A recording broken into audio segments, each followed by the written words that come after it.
cannot afford to play any more games like they played last night. They can't give runs away. They didn't do much. I mean, credit Jeremy Sowers and the Indians bullpen. They pitched very well.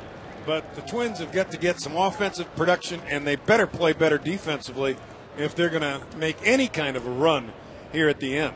So we are ready to get it going. Leading it off for Minnesota is the left-handed hitting center fielder today, Denard Span, as Ron Gardenhire has loaded it up with lefties. The wind in today's first pitch, it's outside ball one, and we're underway at the corner of Carnegie and Ontario. A game time temp of 71 degrees. Denard Span hitting .311, 6 homers, 52 RBIs. The pitch to him. Fastball is in there. And the count goes to 1-1. Guess what time the air show started? Yeah. 4 o'clock. Masterson kicks and fires. The 1-1 is high, 2-1. Span is one of 6 left-handed hitters in the lineup today, and again, lefties batting .327. Right-handed hitters just .210 against Justin Masterson. He misses wide with it, and the count 3-1. Masterson, 4 wins, 6 losses, ERA .457. This is his 12th start. He's worked 26 times in relief. 3-1 pitch, up and in, ball 4, and he walks Span on 5 pitches to start the ballgame. Masterson is averaging 8 strikeouts and 4 walks per 9 innings.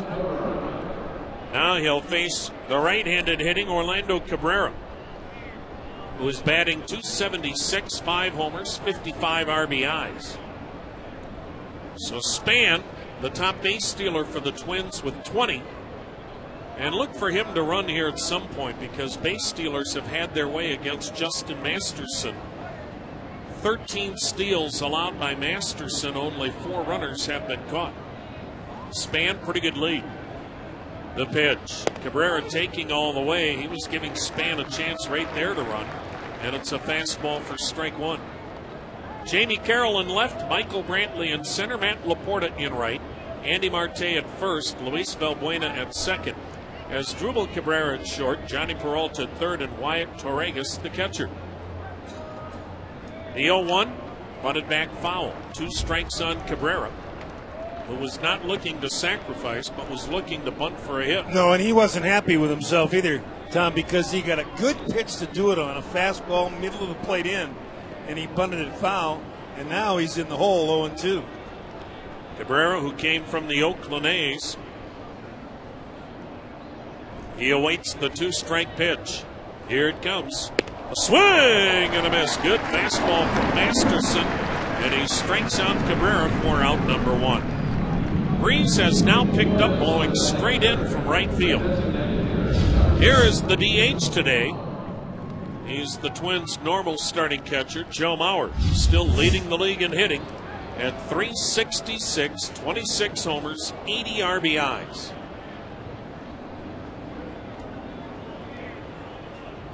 One out, 1 on, no score. Minnesota up in inning number 1. Masterson with a pitch, and it's a fastball strike. Right now, the shadows from the light standards are creeping across the home plate area and the pitcher's mound, and the shadows are going to be a factor as this game goes on. The unusual start time. Now the 0-1. A swing and a miss. Took something off it. The count 0-2. Not too bad right now, Tom, I don't think. Talking about the shadows, those long, thin light standards, because there is enough sun between the pitcher's mound and home plate that it's not going to make the ball go dark. Now the 0-2. Swung on, foul back. When are shadows at their worst? Well, it will get worse when those shadows in the stadium itself, the shadows from the top of the deck, creep between about halfway between the pitcher's mound and home plate, because you see the ball out of the pitcher's hand, and then all of a sudden it goes into the shade and turns dark. It's better than if the shadows are covering the mound and home plate? Well, you see, you've got right there, you've got the pitch inside, 1-2. 60 or 50 feet in order to see the baseball in the sunshine. Yeah. So it's really at its worst when the pitcher's in sunlight and the hitter's in the shade. Okay. The reason being that, especially if a guy's got late breaking stuff, you can't see the break of the ball. Yeah. Throw to first. Diving back is Brantley. And he almost, or I should say, is Span, and he almost got picked off. Span looked like he was leaning.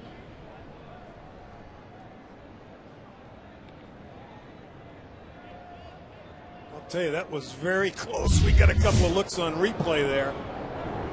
Another throw over, and again, Span with a head first dive just did get back. Yeah, he was safe there, but the previous throw looked like Andy got him around the shoulder, but his hand wasn't to the bag yet, I don't think. Span taking a shorter lead now. No score, first inning, 1 out. The 1-2 to Mauer. Down low, 2-2. Well, if you're quick to the plate, or quick to the bases, I should say, you can help yourself, because Justin Masterson, as big as he is, takes a long time to get unwound going to the plate. So he's really got to take care of that runner at first base. Masterson trying to be very cognizant of Denard Span. He comes set, the pitch. Mauer hits a sharp ball on the ground by a diving third baseman, Johnny Peralta, down the left field line. Digging for third and making it easily a Span. Mauer will hold with a single. He shot that by the backhand side of Johnny Peralta, who dove toward the line and just did get a piece of the ball, but not nearly enough to make a play, and it just ricocheted down the left field line for another base hit for Mauer. Yeah, just a very tough play for Johnny Peralta, because the way the ball was coming off Mauer's bat with that slice spin, it hit the dirt and kicked towards the line. Johnny was really a do-or-die dive at the ball and just couldn't get to it. Justin Morneau taking, it's in there, first pitch strike. Another left-handed hitter, Morneau, hitless in his last 11 at-bats. The average now down to 285. 29 homers, tops on the club. Third in the league in RBIs with 97. The pitch. A swing and a foul upstairs, and 2 quick strikes on Morneau. Span at third, Mauer at first, 1 out. No score, Twins batting in the first. Justin Masterson coming from the Boston Red Sox in the Victor Martinez package, along with Nick Hagedorn, Brian Price.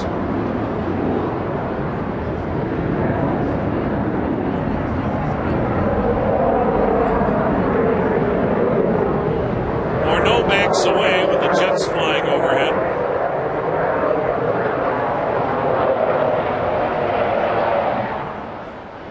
Kind of 2-for-1 day here at Progressive Field. A ball game and an air show all at the same time. The 0-2 to Morneau, and he hits it sharply but foul down the right side. And we'll do it again at 0-2. Well, this is one of those learning experiences that we talked about for Justin Masterson at the beginning of the ball game, Tom. Right here, 0-2 on Morneau. That's where you want to be, but right now, you do not want to miss on the plate. The set and pitch. Swung on double play ball to second. Valbuena to second. 1. Cabrera turns 2. Taylor made. And Masterson gets out of it with a 4-6-3 double play ball from Justin Morneau. We are scoreless after a half inning.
half of inning number 1. No score in this ball game. Right-hander Scott Baker facing Michael Brantley, and a first pitch strike from Baker.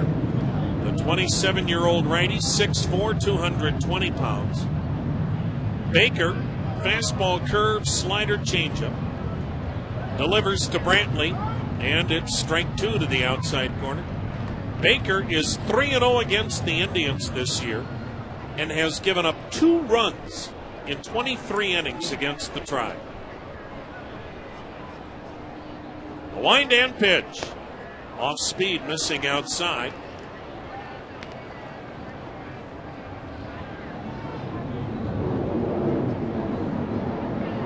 Scott Baker having a good year for Minnesota. 12-7, ERA, 4.44. A 1-2 delivery. Swung on, looping liner towards left. Coming on is Jason Kubel to make the running catch. 1 down. Jason Kubel in left, and Art Span in center with Michael Kadire in right. Justin Morneau at first, Nick Cucho in second. Orlando Cabrera at short. Brendan Harris at third, and Jose Morales doing the catching. No score, bottom half of inning number 1. Baker, with that 12-7 record, has made 26 starts, 1 a complete game shutout. He averages 6 innings per start, and he averages 7 strikeouts, 2 walks per 9 innings. Jamie Carroll now the batter. The wind and the pitch to Carroll, and it's in there, called strike.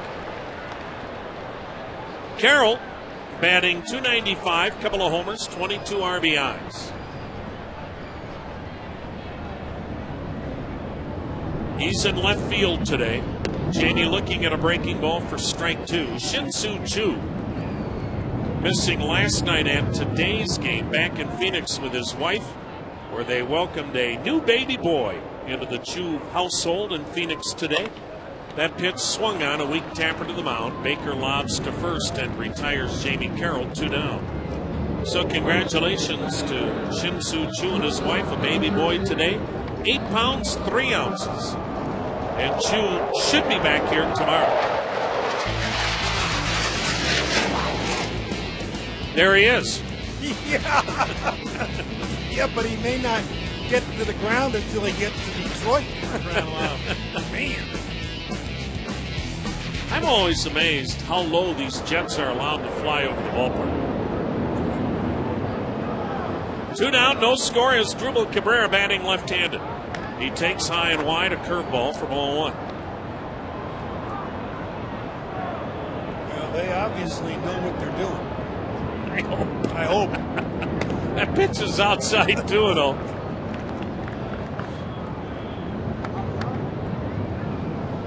You always hope that they had a very restful night last night.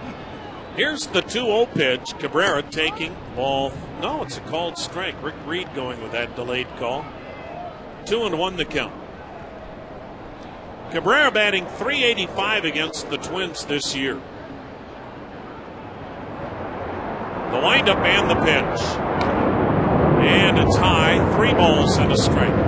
Well, thanks to all of the good folks at the UPS store for their support of Indians baseball.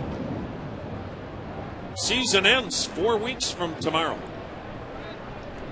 The windup and the 3-1 pitch. Cabrera swings right through a fastball. Well, that was 92 miles an hour, and that's about the upper end for Scott Baker. He's not what you would call overpowering. I mean, a guy that throws in the mid-90s, but he's got to be sneaky, Tom. We've talked about him before. For some reason or other, he can work upstairs. Payoff pitch. Cabrera almost got hit. It's ball 4. Usually a guy who throws 90, 91, 92, if he gets that fastball up, he's going to be hit hard. But Baker, he's got to be sneaky at the tail end of his fastball. Well, he has not lost a game since July 7th. The last team to beat him, the Yankees. Started the year on the DL and really got off to a slow start. Made his first start April 15th. He had a record of 2-6 with an ERA of almost 6.5 after 9 starts. 2 down, no score. Peralta fouling it back. Now, in his surge since June 1st, Baker is 10-1. Well, and he really is a prototype of what the Twins want their pitchers to be. a strike thrower, gets his breaking ball over anytime. The 0-1 pitch. Swung on, a weak bouncer toward third. Fielded by Brendan Harris. He'll throw to first to get Peralta. One in the books, no score between the Tribe and the Twins.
No score. We're in the second inning from downtown Cleveland.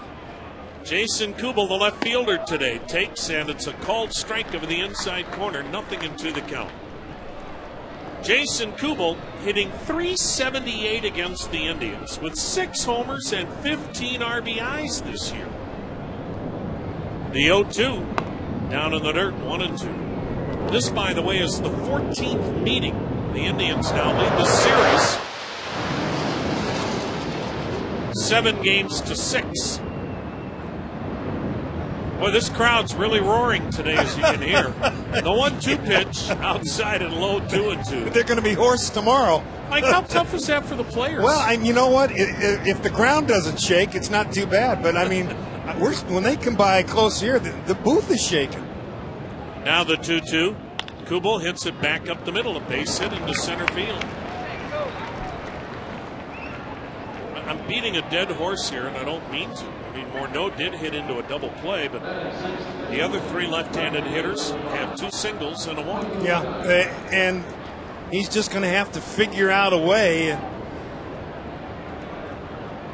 whether it be the ability to throw that slider down and in, and also work on the changeup down and away to kind of mix things up, show another speed. Here's Michael Kadire, the right fielder. He takes a first pitch strike. There are some that will tell you, because of his arm angle, he's kind of that 3/4 arm angle, almost drops to the side, that the left-handed hitters really get a good look, Mike. Yeah, you get a good look, number one. Now the set of the pitch. Outside 1-1. And he's got to be very careful to keep his hand on top of the baseball when he gets out there, Tom. Otherwise, that breaking ball that he throws or the changeup will flatten out, and it won't have much downward bite to it. A 1-1 pitch now, and Kadire taking its low, 2-1. The word today is depth. They call it depth. It doesn't have to go down and break down quickly. Kadire, right-handed hitter, batting .272, 24 homers, 67 runs batted in. Kubel at first, nobody out, no score. Inning number 2. The pitch swung on, foul back. 2 balls, 2 strikes. Special thank you to Progressive Insurance for their support of the Tribe and the Indians Radio Network. Don Boston and the thousands of Progressive employees, fantastic partners. They continually step up to the plate. We sure appreciate the support of Progressive Insurance. Masterson with a pitch. A swing and a foul. Ball and the bat both go to the backstop. And the count is 2-2. If he was playing golf, that would be a 2-stroke penalty. Double hit. But that's what Justin Masterson can make right-handers do, Tom. Right-handers do not like to dig in on the big guy, as you said, 3/4, almost at times sidearm. 2-2 offering. Swung on, broken bat, roller by the mound. Charged by the shortstop. Cabrera, bare hand grab, throw, got him! A shattered bat and a slow roller by the mound. Cabrera at short charged and in on the grass. Made the bare hand grab and throw in one motion to get Kadire. Kubel advancing to second, now 1 down. It will not be very funny today, but I'll guarantee you that Kadire has not heard the last of that swing. He took about as big a swing as you could take, and the bat went farther than the baseball. Now Brendan Harris, who had a rough night at third base last night, and he's back there. Hitting .270, 6 homers, 33 ribbies.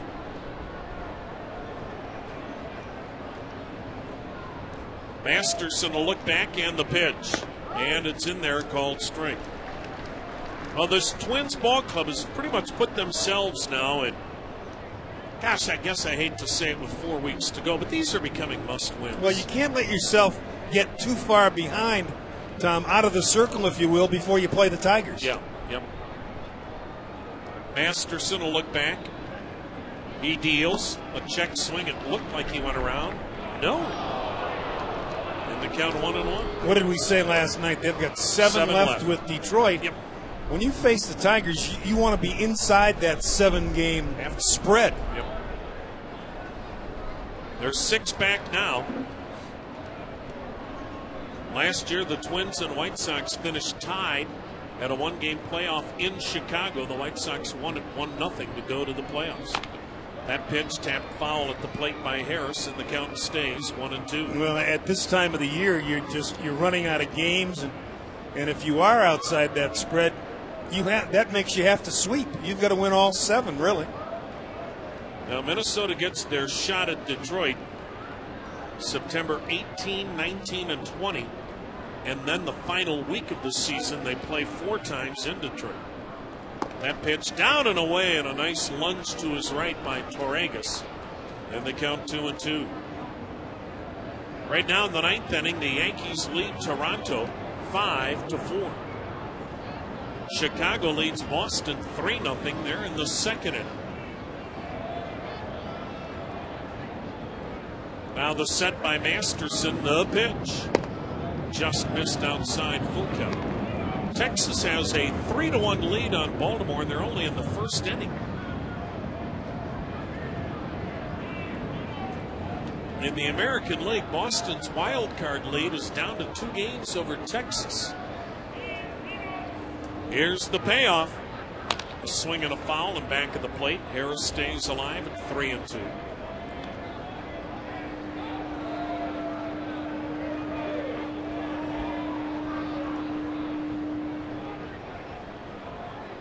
No score in this one, 2nd inning. Kubel at second with 1 down. Justin Masterson is ready. The payoff. High, and he lost. Brendan Harris, one of the 3 right-handed hitters in the lineup. 2nd walk given up by Masterson. And the Twins have 2 men aboard with 1 out for the catcher, Jose Morales, a switch hitter who will bat left-handed. Another disconcerting note for Justin Masterson.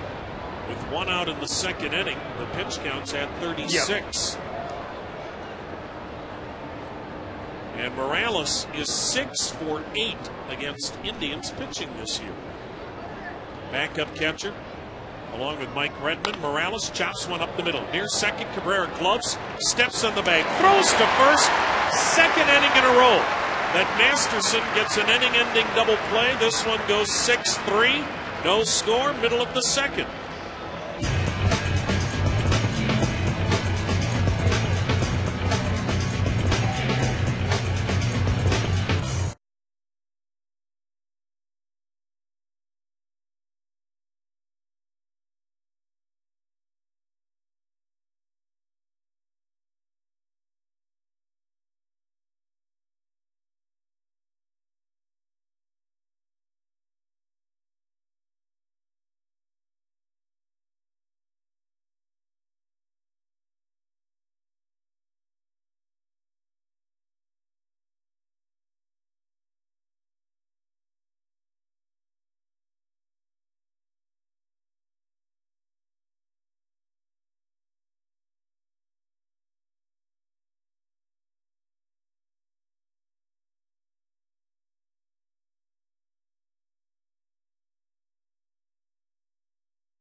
The DHs will lead off for the Indians. It's the second inning.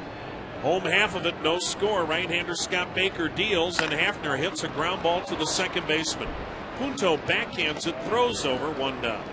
This is the Giant Eagle base hit bonus inning. And the Indians would like to thank our friends at Giant Eagle for their longtime support of the Indians Radio Network. Mary Summer of Broadview Heights is today's contestant in the Giant Eagle base hit bonus inning. Matt Laporta in right field to the plate, hitting .268, 3 homers, 10 RBIs. Scott Baker, another homegrown product for the Minnesota Twins out of Oklahoma State. Second round pick 6 years ago. He delivers in the dirt, ball 1.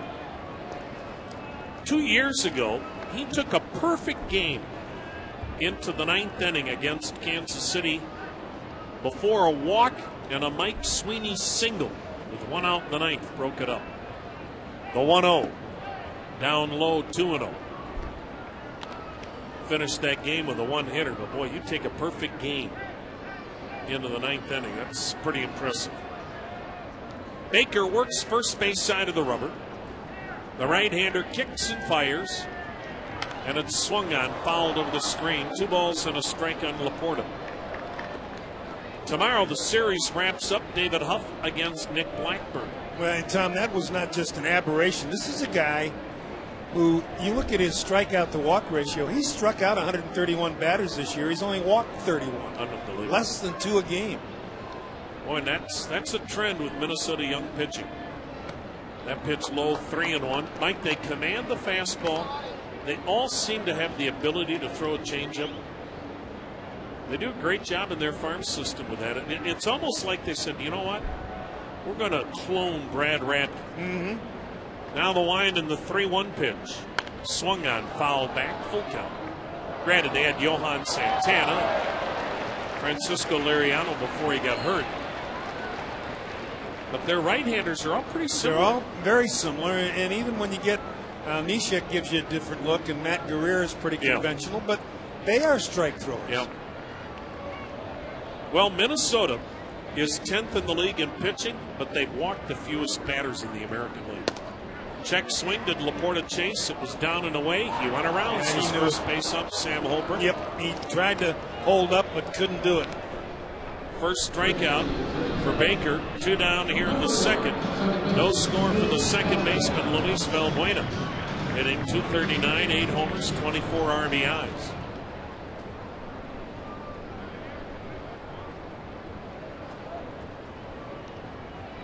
Scott Baker. It took a while for him to get to Minnesota. He spent parts of 4 years in AAA.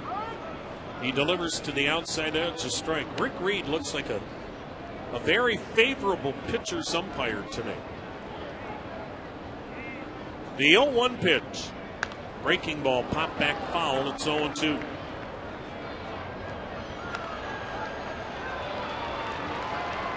No score. This is inning number 2 from downtown Cleveland.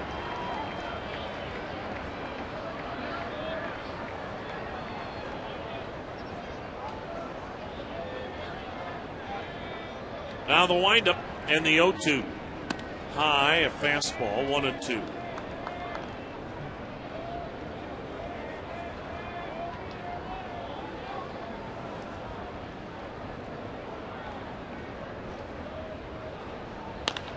The next pitch swung on, shot sharply on the ground to first. Morneau will make the play unassisted. We have played a couple of innings here in Cleveland. The Tribe and the Twins scoreless.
Field in downtown Cleveland. Mike Egan, Tom Hamilton with you. We go to the 3rd inning. No score.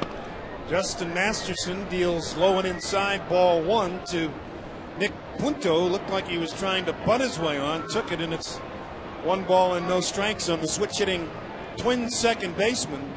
Punto batting left-handed against Masterson. Slices this one foul into the seats.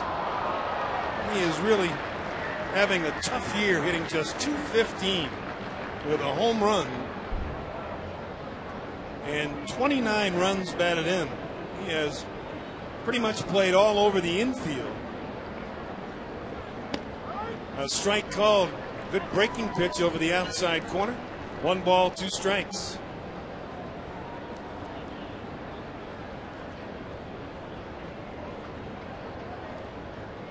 Here's the next pitch. And that one foul.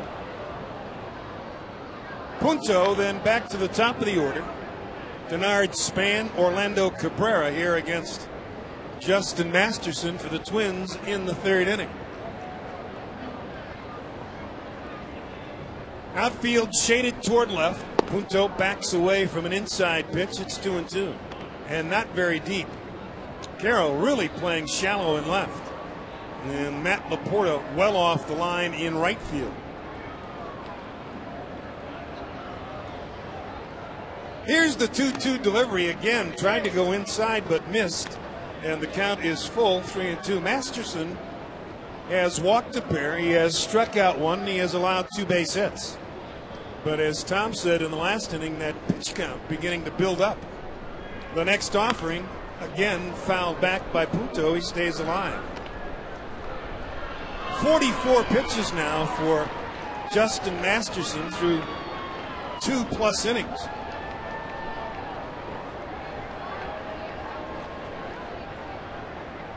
Masterson into the windup. The pitch is high and outside, ball 4. So his third walk. He walked Denard Span to start the ball game. Able to get out of the first inning and the second inning. As a matter of fact, he has thrown 2 double play ground balls. That has been the savior so far for Justin Masterson, who has had 2 Twins on in each of the first 2 innings. The pitch to Span. He shows bunts of beauty down the third base side. Torregas has it. Throws. Got it. Oh, what a play by Wyatt Torregas. He called off Masterson. Got to that ball. Turned and fired a bullet to get Denard Span. That was a perfect bunt. You can't bunt it any better than that. And Span with great speed. Boy, there was almost a collision there. Very close play at first base, but a heck of a play by Wyatt Torregas. Indians got a break. Might have caught a break as we get a second look, but even to make it that close. Here's Cabrera. Curveball, strike 1 called on Orlando Cabrera. Well, Masterson coming off the mound, he's 6'6" and 250 pounds. There was almost a collision in front of home plate. Cabrera takes outside, backhanded ball got away from Torregas, but not far enough for Punto to advance. Credit Denard Span with a sacrifice as he gets Punto down to second base. 1 ball and 1 strike on Cabrera, who struck out his first time up. That one jammed him and he fouls it off to the left. It's 1-2. The Twins, with the loss last night to the Indians, are now at 67 and 67, playing .500 baseball, and they trail the Detroit Tigers by 6 games in the Central Division. The next pitch, swing and a miss. He struck him out. Good sinker that time. And for the second time, Cabrera goes down swinging.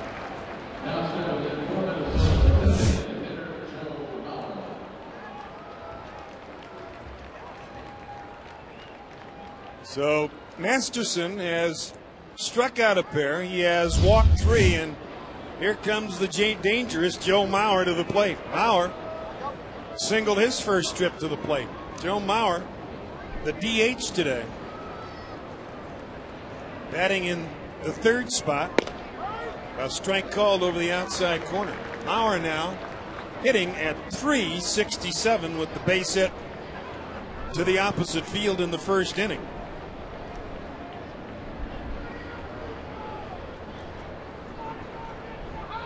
Coming into play today, Mauer at .366. He added 1 point with the base hit. It's this one on the left side. Peralta diving. He won't be able to make a play, but he does hold the runner at third base. This is a little cue shot by Mauer on the left side of the infield. The only play was if Peralta gets to it. If Cabrera were to get to that ball, there's no way he's going to throw out Mauer because he was shading up the middle. And Peralta had to dive, couldn't get up. So an infield hit for Joe Mauer, his second hit of the afternoon. And we face here the same situation that we had in the first inning. However, there are 2 outs as Justin Morneau at the plate, and that ball low and inside, ball 1. So Mauer's 2 for 2. Punto at third, Mauer at first with 2 outs. Morneau grounded into an ending double play to end the first. He's 0 for 12, 0 for his last 12, down low and outside, ball 2.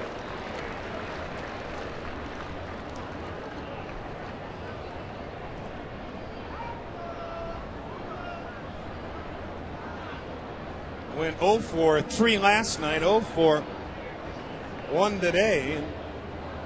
8 base hits now in his last 36 at bats. Hits a high chopper over the head of the first baseman, but foul.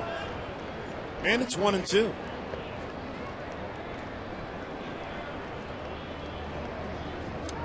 Justin Morneau closing in on a 100 RBI season. He has 97, and he needs just 1 more home run for 30.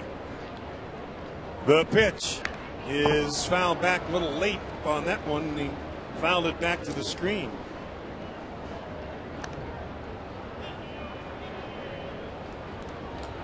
When he does hit number 30,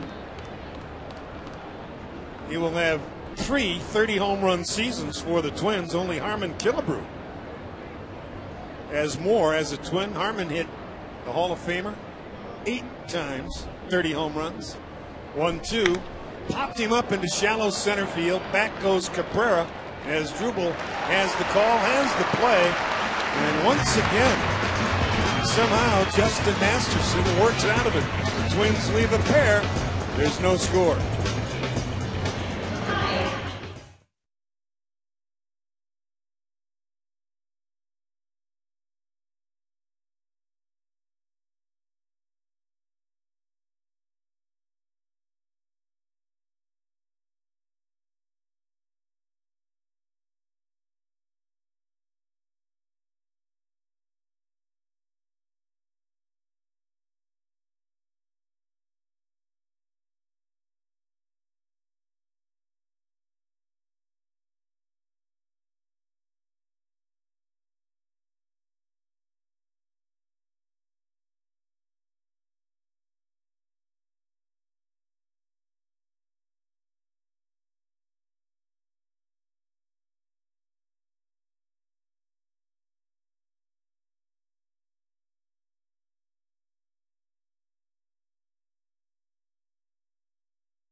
And 1 strike on Andy Marte, who leads off for the Indians here in the bottom of the 3rd inning against Scott Baker. No score, 3 hits for the Twins. The Indians without a base hit. Baker has struck out 1, he's walked 1, and Marte fouls it out of play. Well, the Indians would like to say thank you to all of our family of Indians Radio Network corporate sponsors. Been with us all year and for many years prior. Among those, Cozy. The next pitch is a bit high. With more than 17,000 members, Cozy is a driving force in advocating for the priorities of Northeast Ohio's small businesses. Also, Chrysler Jeep, thanks to Beth Basson and her team at Chrysler Jeep. This one hit high, this one hit deep. It's got a chance. Looking up the left fielder, gone. Home run number 5 for Andy Marte. And the Indians lead it 1-0. Boy, Andy Marte put a charge into that baseball. A little breeze blowing in today. Didn't know if it was going to get out of here. Certainly looked like it had a chance when it left the bat. And Andy Marte, with his 5th home run of the year, gives the Indians a 1-0 lead. Boy, he got a low fastball about thigh high, middle of the plate in, as Torregas pops it up right on the infield at the pitcher's mound. Now the catcher on the dirt in front of home plate, the cut of the grass between the pitcher's mound and home plate. Morales makes the play, and there's one out. Well, Andy Marte, over the last couple of weeks, has really started to swing the bat with authority. When he first came up, he was getting base hits, but not really driving the ball. And we talked a little bit about it last night. Derek Shelton saying they went back to the drawing board a little bit, got him to firm up his backside, got a little different hand action in his swing. Pitch down low to Michael Brantley in the dirt. Michael looked like he wanted to bunt his way aboard, and trying to take it down that third base side where Brendan Harris is. Brantley and Grady Sizemore, probably opposites, if you will. The 1-0 pitch, 1 ball, 1 strike in terms of leadoff hitters. Both do the job, and certainly whichever one is there helps the team in a different way. This one lined back up the middle of base hit. So Michael Brantley keeps going. But Michael Brantley is a guy who walks more than he strikes out. He will steal you, it looks like, 40 bases a year if he has the opportunity. He's a contact guy, whereas Grady Sizemore is more of a home run. He has walked more in his last couple of years, but didn't run that much this year. Of course, he had the injury problems with the elbow in the groin. Jamie Carroll. But both guys get the job done out of that spot. Think of next year, Mike, and again, we're assuming, and who knows what will happen. If Brantley is on this ball club playing, Jamie Carroll, the pitch to him is inside ball 1. If you hit Brantley 9th and he gets on base, how many fastballs is Grady Sizemore going to see? You know what? Mike? That's a good point, Tom. That's a big difference. And Grady, of course, a good fastball hitter. Runner at first, Brantley, and he dives back head first. And the reason for that is that catchers don't want to have to catch breaking balls with that runner a threat to steal.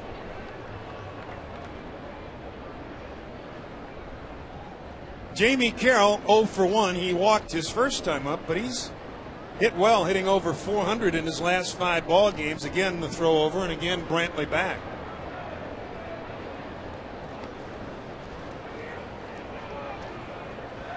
Michael Brantley this year at Columbus was 46 out of 51 in stolen base attempts. Not going. The pitch is just outside, 2-0.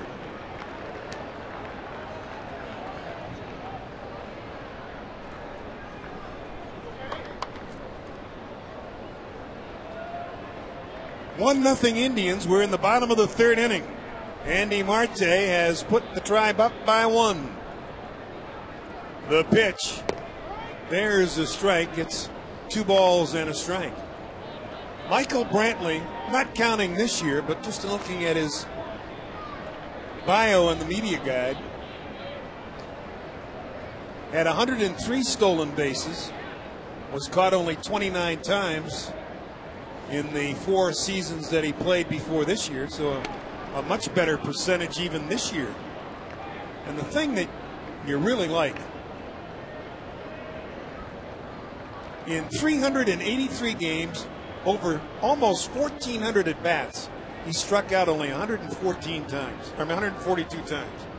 walking 199.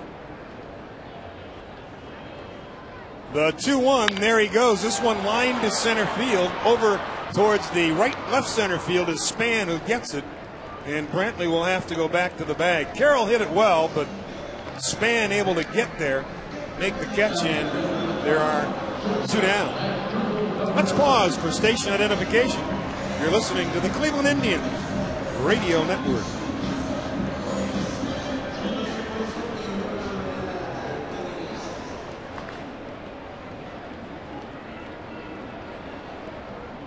Mike Egan, Tom Hamilton with you. 2 down, bottom of the 3rd inning.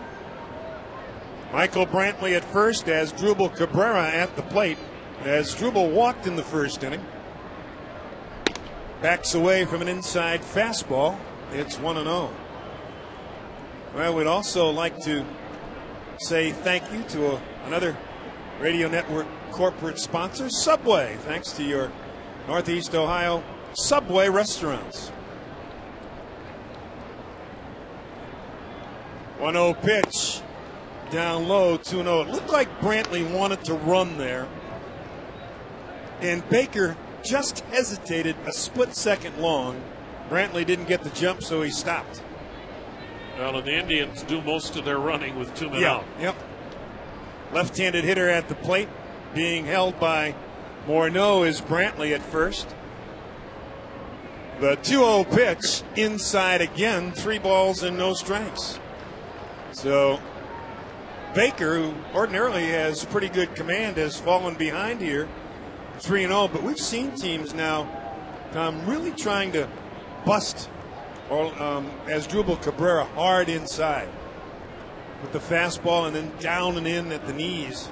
He's so good at taking the ball the other way. Mm-hmm.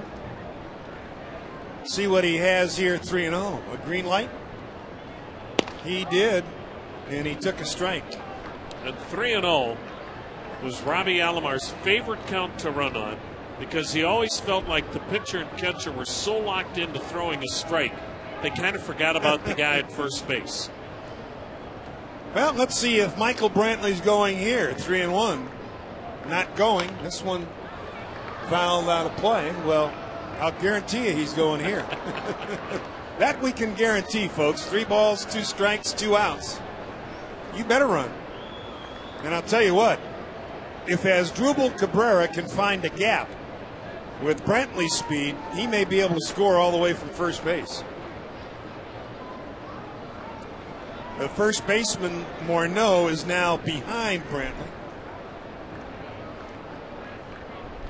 Full count on Asdrubal Cabrera. Came in number 10 in the American League in batting average. There goes Brantley. This one popped foul into the seats and out of play. Full count, 3 balls and 2 strikes. The Indians and Twins will wrap up this series tomorrow afternoon at the conventional start, 1:05 for a Sunday day game. David Huff goes for the Tribe and Nick Blackburn for the Twins. Then the Rangers come to town. Runner going, the pitch again went in on his hands and he fouled it back.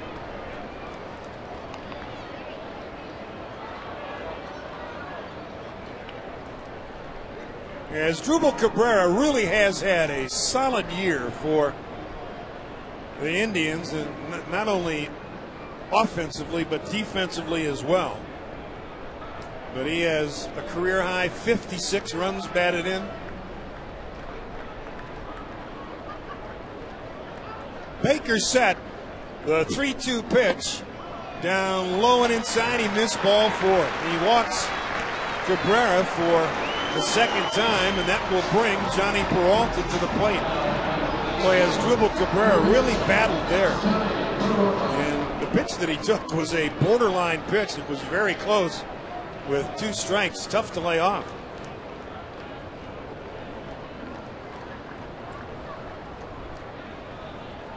So with 2 outs and runners at first and second, here is Johnny Peralta. Johnny, right-handed hitter. Grounded out in the first inning. A pitch, breaking ball, in and over for a strike.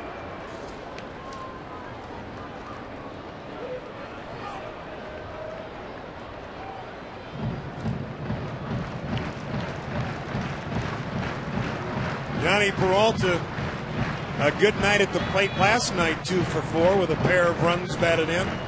0 for 1 today. The 0-1 delivery, swing and a miss. Good breaking ball that time from Baker, who has the ability to throw that curveball just about any time in the count. Put it in a good spot down at the knees on the outside corner, and Peralta couldn't time it up. Brantley at second, Cabrera at first. Good speed on the bases. Here's the 0-2 pitch. Just a bit outside. 1 ball, 2 strikes. Tried to get Peralta to chase, and Johnny did a good job on a borderline pitch.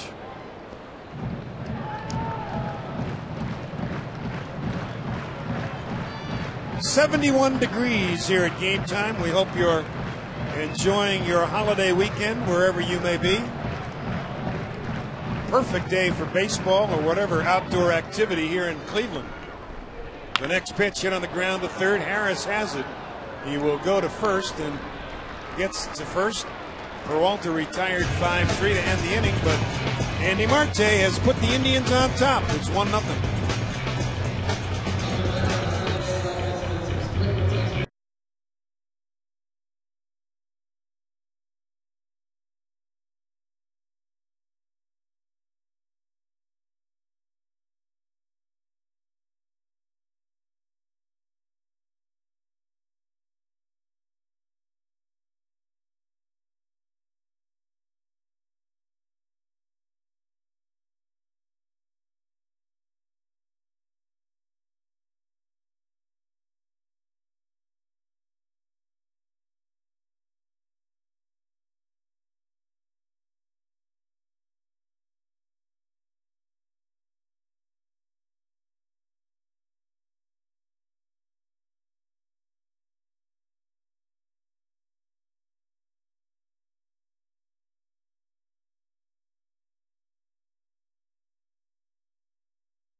Back here in Cleveland, where the Twins come to bat in the 4th inning, and Jason Kubel to face Justin Masterson.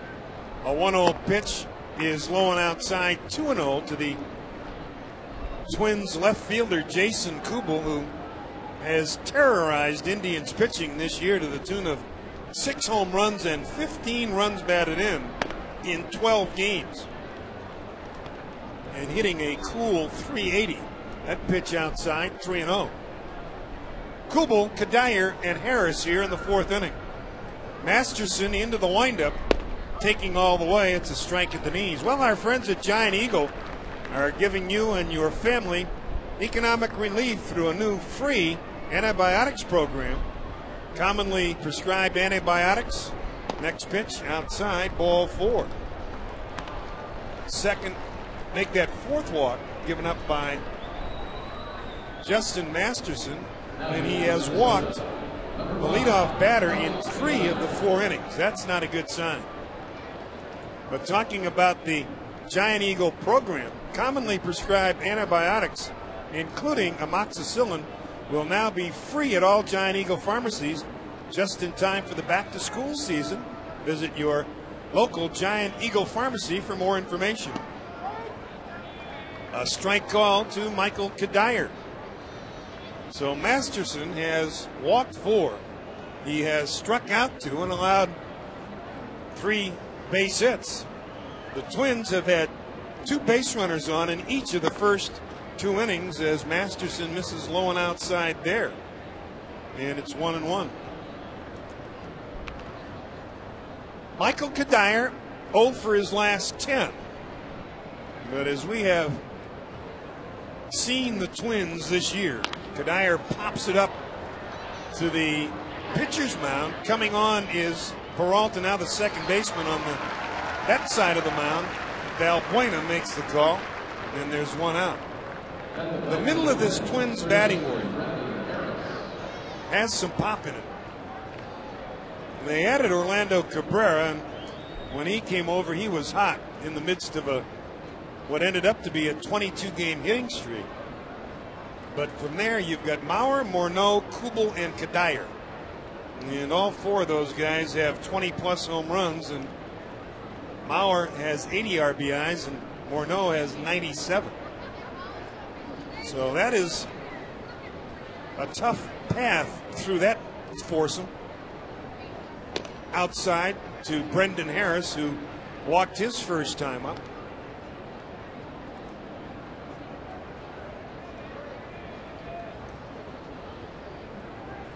Runner at first base, Jason Kubel, 1 out.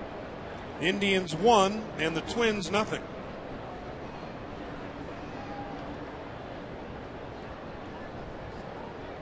Masterson set. The 1-0 pitch is hit on the ground towards second base. Valbuena to his left makes the play and throws him out. Oh, what a play by Luis Valbuena. The ball not hit hard. He had to angle his way back towards the grass, towards the outfield. Finally fielded it on the grass, and on the run off balance, made a perfect throw to Andy Marte to get Brendan Harris. Boy, the runner heads to second base, but now with 2 outs. And that was a great play by Valbuena. He and Cabrera have such good range both ways. So Harris retired 4-3. First pitch taken a strike by Jose Morales, the catcher, who swung at the first pitch his first time up in the second inning and grounded into a double play.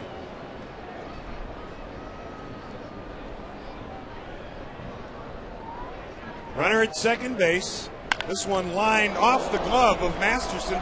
Diving Valbuena stops, doesn't have a play, but he dove and kept that ball from going into the outfield and saved a run. Masterson knocked it down, made it change directions, and Luis Valbuena, ranging that time to his right on the outfield grass, dove and kept that ball from going into center field. Otherwise, it's a 1-1 ball game. Actually, that ball was by him. He made a heck of a play just to keep it from going into center field. So Morales has a base hit. Here's Nick Punto. But if Valbuena doesn't get it, it's a 1-1 ball game. Pitch to Punto inside, ball 1.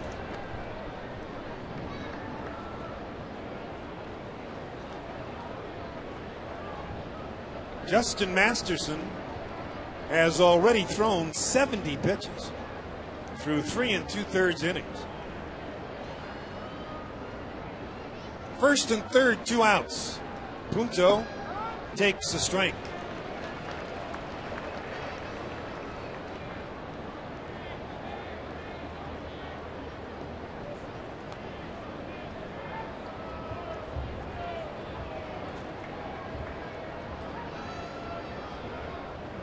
The difference so far for Justin Masterson, a couple of things. He's gotten 2 ground ball double plays, and twice he has gotten Morneau out with runners at third base. That one line foul off to the left and out of play. The first time a big one. Morneau had runners at first and third, 1 out, and hit into an inning-ending double play. In the third inning, he had runners at first and third, but 2 outs, and Justin Masterson got him to pop up to the shortstop. That's their big RBI guy, and he's 0 for 2, and he's left 4 runners on base. The 1-2 pitch. Punto hits it past third base, fair ball, 1 run will score. Rounding second, heading to third, the ball gets by Carroll. 2 runs are going to score, and into third base goes Nick Punto. And the Twins take a 2-1 lead. Ball got hung up down there as it kicked past the bag and then headed into foul territory.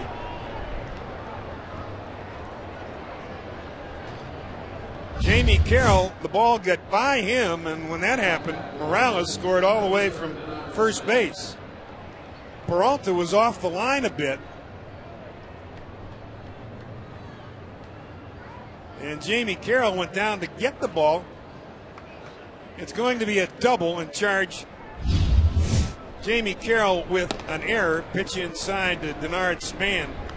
It looked like the ball and Carroll both got to the wall at the same time, and as Jamie reached down to try to field it, it kicked by him and under his glove. So he's going to be charged with an error, but the Twins lead 2-1. That one line to right field. Coming on is Laporta, still coming, diving, makes the catch. Matt Laporta with a diving catch to take a base hit from Denard Span and end the inning. Well, good defensive play by the Indians right fielder. We go to the bottom of the 4th. The Indians trail 2-1.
Travis Hafner at the plate against Scott Baker. Baker's first pitch in and over for a strike taken by Travis, who grounded out in the second inning. 0 for 1 today. The Indians with 2 base hits off Baker and trail 2-1. They get on the board first. Andy Marte, with his 5th home run of the year, leading off the 3rd inning, gave the Indians a 1-0 lead. The 1-1 delivery, a strike called over the outside corner. Hafner didn't think so, but the Twins came back to score 2, only 1 earned on the double by Nick Punto into the left field corner. An error charged to Jamie Carroll, and that's where we stand with Hafner at the plate. Nobody out, bottom of the 4th inning. The pitch, Travis takes high, 2-2, and that's your Smuckers It Has to Be Good game summary. And thanks to everyone at Smuckers, where it has to be good. 2 balls, 2 strikes. Matt Laporta waiting on deck. Luis Valbuena to follow Matt. Breaking ball that's hit foul. This is that time that we were talking about where the pitcher is in the shadow now to about halfway. The shadows will run about halfway between the pitcher's mound and home plate, and then the baseball will come out of the shadows and into the sun. So might be just a bit difficult to see the breaking ball right now. The 2-2 delivery inside, missed with a fastball, and it's 3-2. A couple of the left-handed Indian hitters, Baker and Morales, really trying to keep the ball in on their hands. Cabrera, Hafner, really trying to jam them in there. The payoff pitch is fouled back, and we'll do it again at 3-2.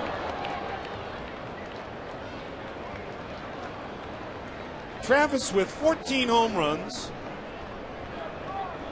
40 runs batted in. Of course, he's been bothered off and on with the shoulder problem, and it cropped up in his left shoulder when we were in Detroit, but back in there and playing 2 days in a row here, last night and again today. Time called, and out to the mound goes the Twins catcher, Jose Morales, to talk things over.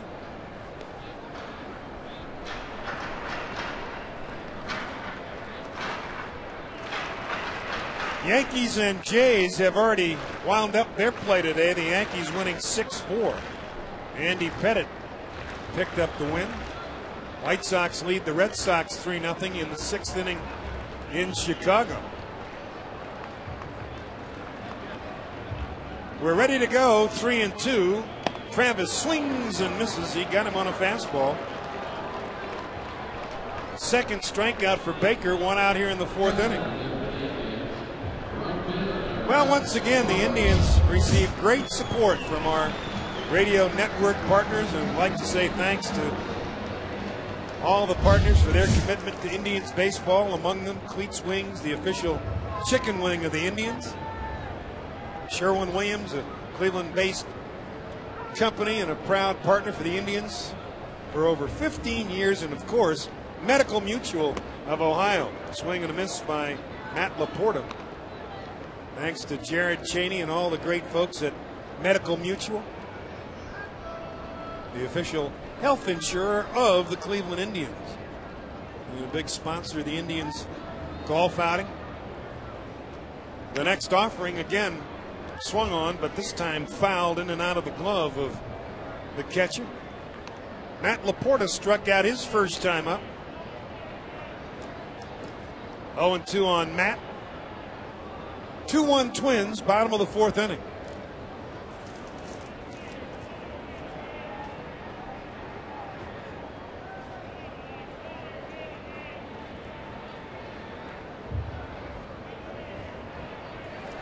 Of course, Matt Laporta, Andy Marte, Michael Brantley all had big years at AAA Columbus in the dirt, able to lay off the breaking ball from Baker, and it's a ball and 2 strikes. Matt Laporta, in 93 games at Columbus, hit .299 with 17 home runs and 60 runs batted in. He has homered 3 times here and driven in 10. The pitch is fouled into the seats off to the right. We'll do it again at 1-2. Right about 20,000 here this afternoon to see this Indians-Twins game on a beautiful day in Cleveland, 71 degrees. Of course, if you joined us earlier, the show along the lakefront. Haven't heard any Jets for a while. No. The next pitch, check swing. He went around, ball in the dirt. It's recovered by the catcher who throws out Matt Laporta. Second time today that Matt has had a check swing strikeout, and talking about the time of day, I think right now it might be a little hard to see.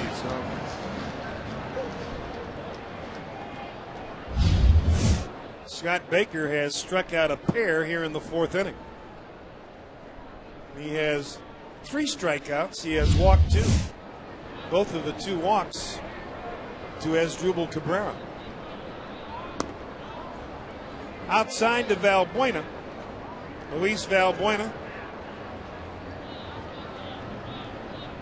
Left-handed hitter. Baker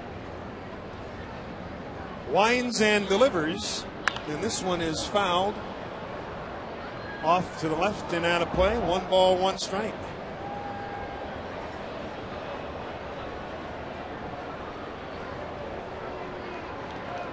Probably in about 15 minutes it will get easier to see. Right now the pitcher is in the shade, the batter is in the shade, and the shadows, the sun is in between. Down low, 2-1. That's what you get when you play these late afternoon ball games. The dark shadows, it gets worse in the fall when the shadows get longer and darker.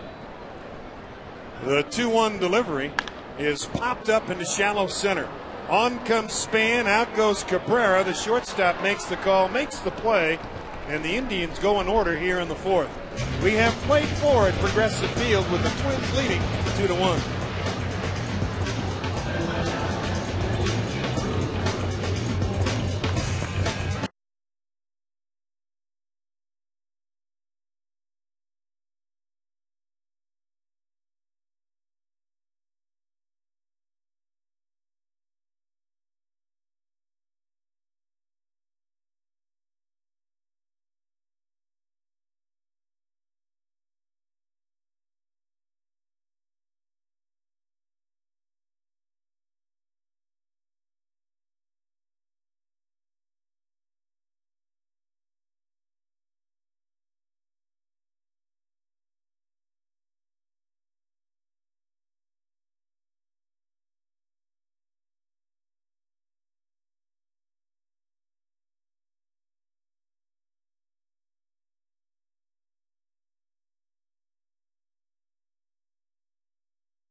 Fifth inning.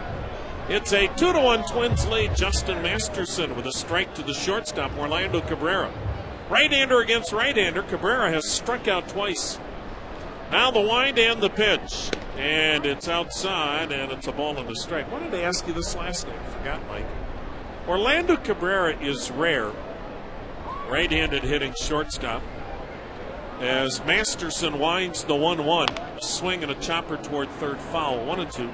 In that he hits out of a slightly closed stance. Nobody hits out of a closed stance Not anymore. many guys do. That's a good question, Tom. I think when you hit out of that open stance, you've already got that front hip kind of cleared. Yeah. The thing with the open stance, the pitch outside 2-2 is number one. You got to make, when you take your stride, you got to make sure you keep your shoulder in. Otherwise, you're stepping probably towards second base, and you lose the frame of reference on the outside corner. Masterson's ready. The right-hander's 2-2. A swing and a weak fly ball to shallow left center. Out goes Cabrera. Makes the over-the-shoulder catch. Nice job by the shortstop. But a lot of times, I varied. I ended up, I think, hitting slightly closed. The one, again, when you do that, you've got to make sure you step to the pitcher. Otherwise, you're going to open your front side too soon. Yeah. It all depends on what's comfortable. But you sure see a lot more open. More open stances than closed stances. Here is Joe Mauer. Now he's pretty traditional, almost straight squared away. up. Yep. The pitch. Mauer taps it foul at the plate. That's still the best, isn't it? Yeah, he's got his back foot right at the back edge of the batter's box and close to the line there by home plate. And when he does that, and as big as he is, now he can step open a little bit and still cover the outside corner. 2-1 Twins. The pitch to the league's top hitter, a slider strike. I had never heard it described this way before until sometime late in my career. We were talking about open stance, closed stance, close to the plate, away from the plate. The 0-2 pitch, low, 1-2. And if you think about it, somebody said you're only as close to the plate as your back foot because your hands will sit over your back foot when you go. So if you hit out of a closed stance, the 1-2 inside, and your back foot is back in the batter's box, your hands are back in the batter's box, so you have a longer path to go to the baseball. If you hit out of a closed stance, your back foot is closer to the plate, and you have a shorter path arc to go to the baseball. So the next pitch, foul back. A lot of times, Tom, guys do different things, open or close, because of their own personal mechanics and things that break down in their swing. Yeah. If you do one thing, well, you should probably hit out of a closed stance. If you do something else, you should probably hit a little open. Yeah. I mean, which is why you don't have everybody doing it the same way. Yep. The 2-2, Mauer swings, chops one to first, backhanded by Marte. He'll run to the bag himself. 1 down, 2 down. Beg your pardon. Mauer's retired for the first time, 2 for 3 today. Here's Morneau, 0 for 2. 0 for his last 13. Tough to describe it when you don't have a batting tee and you're on radio, you know. But you get the picture. I think he painted it very well. Morneau has hit into a double play and popped up. The basic thing that you want to do as a hitter, when your front foot comes down, when you've taken your stride and your front foot comes down, the wind and the pitch inside. No matter whether you're open or closed, you want to be able to cover have plate coverage, and that's and timing to the baseball. Those are the two keys. 2 down, nobody on. 2-1 Twins. The wind, the pitch outside. I don't think we've ever seen a Hall of Fame hitter have the career Cal Ripken had, and literally he might change his stance 4 times in a game. In a game, yeah. And yet it worked. But you get 4 different looks at the baseball. Yeah. It all looks different. The 2-0 pitch, beauty of a slider, and it's 2-1. Morneau right now, it's the first time we've seen this. He just looks a little bit confused. Yep. And let's hope he stays that way until tomorrow afternoon about 5 o'clock. The 2-1 pitch, he isn't confused there. Drives one high and deep to right, but the wind knocking it down, and Laporta makes the catch. So Morneau and the Twins go 1-2-3. Middle of the 5th, Minnesota 2, Cleveland 1.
Marte hits one off the end of the bat, weakly to second. Nick Punto will throw him out. 1 pitch, 1 out for Scott Baker.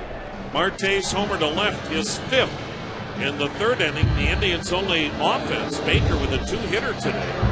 2-1 Minnesota, and this is Baker in his 4th start against the Indians this year, and he's only given up 3 runs. Wyatt Torregas, the catcher, popped to the catcher his first time up. Now the Indians Radio Network, proud to recognize and thank the following partners for their support of Indians baseball. Torregas takes a high fastball. The Cleveland Clinic, the official health care provider of the Cleveland Indians, thanks to the clinic for all that you do. Baker works into the motion, the 1-0 pitch. Torregas taking it's a little, nope, called strike, 1-1. Pepsi, thanks to Dan Hungerman, Ross Phillips, and all the good people at Pepsi for their great partnership over the years. Baker not wasting any time, the 1-1. Torregas taking a breaking ball low, 2-1. And to Sugardale, thanks to all of the employees at Sugardale for the great hot dogs at Progressive Field and for their continued support of the tribe. 4 weeks from tomorrow, it all comes to a conclusion. The wind and the 2-1. That is in there. Another fastball for a strike in the count, 2-2. Well, the Yankees have come back to beat Toronto today. They were one-hitted last night by Roy Halladay. 6-4, New York beats Toronto today. Andy Pettitte wins his 13th. Torregas fouling it upstairs, and the count stays 2-2. Mark Teixeira hit number 33 today, so right now the Yankees have an 8-game lead over Boston.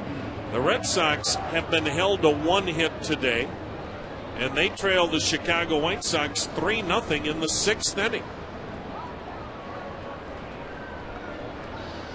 Now the wind and the 2-2. Swung on, foul to the screen.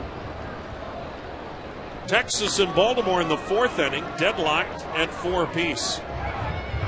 In the National League, it's over in New York. The Cubs 5-3 winners over the Mets. Derek Lee hit his 28th and 29th home runs. The wind and the 2-2, low, full count. And San Francisco with a 2-1 lead on Milwaukee in the 4th. The Giants 1 game in back of the Rockies in the wild card race in the National League. Here the Twins with a 2-1 lead, bottom of the 5th, 1 out, nobody on. Baker pitching a beauty. He gave up the homer to Andy Marte and the single to Michael Brantley, both in the 3rd. That's been it. The wind and the pitch, and it's hit foul upstairs. Good at bat for Torregas. You look at the numbers, Tom, and it's a pretty typical Scott Baker performance. Yeah. He doesn't give up many base hits. He's walked a couple of guys today. He doesn't usually, well, he's only walked 2, and he's averaging less than 2 a game, but he will give up the home run ball. Yeah. And that's the way the Indians have scored here today. Baker has yielded 24 of them. His payoff pitch in the dirt. Good at bat for Wyatt Torregas. He draws his 3rd walk off Baker today. Top of the order, and Michael Brantley, who's 1 for 2 with a single to center. Left-handed hitting rookie. So today the Indians, like they have had the last 4 or 5 days, finally getting some dividends. I shouldn't say finally, but for I think everybody excited to see these guys getting some dividends now from the CC Sabathia trade with Matt Laporta and Michael Brantley. Baker's pitch, a swing and a bouncer back to the mound. Baker to second one. Cabrera's relay in the dirt, skips into the Twins dugout, and Brantley will go to second. Boy, a tailor-made double play, and Orlando Cabrera made a brutal throw to first. That'll be a fielder's choice, and Brantley goes to second on the throwing error by Cabrera. Well, and he really didn't have to hurry, Tom, because he got such a good throw and a quick throw from the pitcher. Orlando Cabrera had all the time in the world to make that throw, and just it looked like he stopped. He decelerated, never finished it. Like, that's 21 errors for Cabrera in short. That is a boatload. Well, and not only that, but what we talked about at the beginning, they can't start giving ball games away and giving opportunities away to the opposition. Cabrera has 5 more errors this year than he had all of last season. Jamie Carroll takes, it's in there, called strike. Tying run at second, 2 down in the 5th. I mean, that's inning over. Sure should have been. And last night, the double play that wasn't turned cost Carl Pavano 3 runs. Brantley at second, 2 down, 5th inning, 2-1 Minnesota. The pitch. Carroll takes outside, 1-1 the count.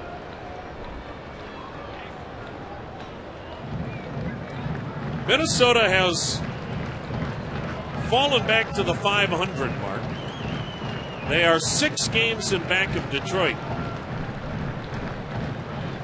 They just can't afford to come to Cleveland and lose to a team that's in 4th place, not if they want to stay in the race. There are 4 weeks left, but the weeks get awfully short when you're the team doing the chasing. Breeze blowing in from right field, a cloudless Saturday afternoon, shadows covering most of the infield. The 1-1 pitch. Carroll takes, it's a high breaking ball, 2-1.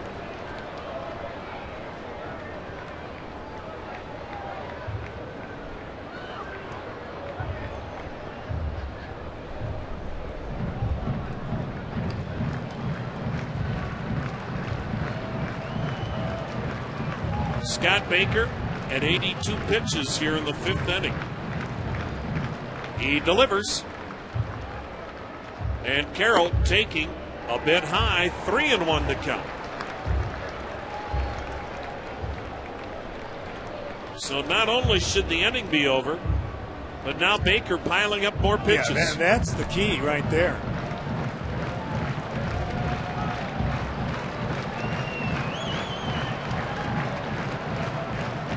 The right-hander twirling that ball in the pitching hand. Now comes set, checks second, and delivers. Carroll sends a fly ball, shallow left. Kubo coming on, reaches down, snags it for the 3rd out. So Baker and the Twins escape. 2-1 Minnesota as we head to the 6th.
Jason Kubel leading off, taking ball 1 from Justin Masterson as we're in the 6th inning. Twins 2, Indians 1. Masterson now at 91 pitches. Kubel, the number 5 hitter, is singled and walked. The wind and the pitch, and Kubel sends a drive to deep right. Down the left field line, twisting toward the corner, foul and out of play. And the count 1-1. Justin Masterson, the only downside to his game has been the 4 walks. That's why the pitch count is probably going to keep him at just a 6-inning outing. Now the pitch. High. And also remember here, too, one of the runs off Masterson is under. So really, Mike, this is, especially when you consider their left-handed hitters, a step forward for Justin Masterson. The line in the 2-1 pitch. Kubel taking outside, 3-1. One thing, though, that we saw better from Fausto Carmona the last time out, he really went in on the hands of lefties. I don't know that we've seen as much of that from Masterson. The 3-1 delivery. There he did. That was the corner. Yeah, that was the comebacker right there. That, to me, that's the toughest thing for him to execute with his delivery, Tom, because of that sidearm to 3/4 to get that ball inside and come back over the plate. Payoff pitch, slider, and he missed outside with it, and that's 5 walks. Kubel heads to first again.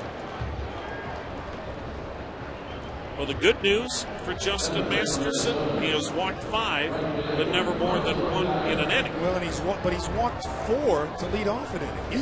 He's had the leadoff runner on in every inning today, except the 5th. Yep, that's amazing. Except the 5th. And yet, he's only given up 1 earned run. Well, the double play ground ball will help. Yeah, Michael Kadire, the batter, taking. It's also a fine line you're walking, isn't it? Kadire looking at a strike. He's 0 for 2. Kadire without a hit now, 11 straight at bats. Well, the Twins have 2 key sluggers in the middle of their order struggling, Kadire and Morneau. Kadire taps it foul at the plate. It's 0-2. When was it the other day that we were in Detroit with Fausto, and he kept walking Adam Everett? Yeah. And you winced every time that it happened, and it finally got to him in the 7th inning. You just can't tempt fate that often. The 0-2 pitch, way outside, backhanded by Torregas. The Indians now get activity in the bullpen. Jess Todd, the right-hander.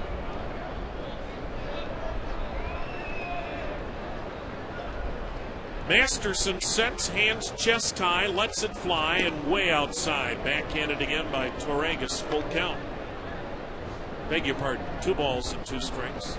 No, it is a full count. The scoreboard, I don't know what it is. We've got 2 different things sometimes up there. We'll go with 2-2. That's what the scoreboard has. 2-1 Twins, 6th inning, runner on with nobody out.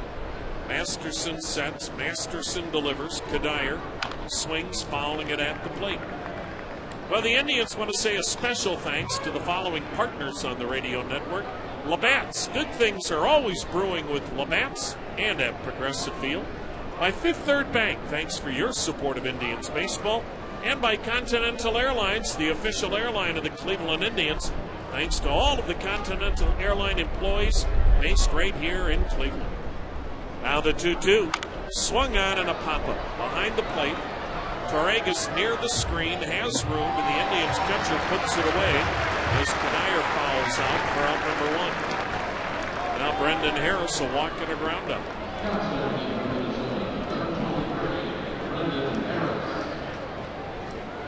Justin Masterson is listed at 6'6", 250, and if you stand alongside him, you would swear he is bigger than that. Taller, he's just a big man. He's a big bone guy. Yeah. I mean, he could probably put another 50 pounds on his body and you wouldn't know it.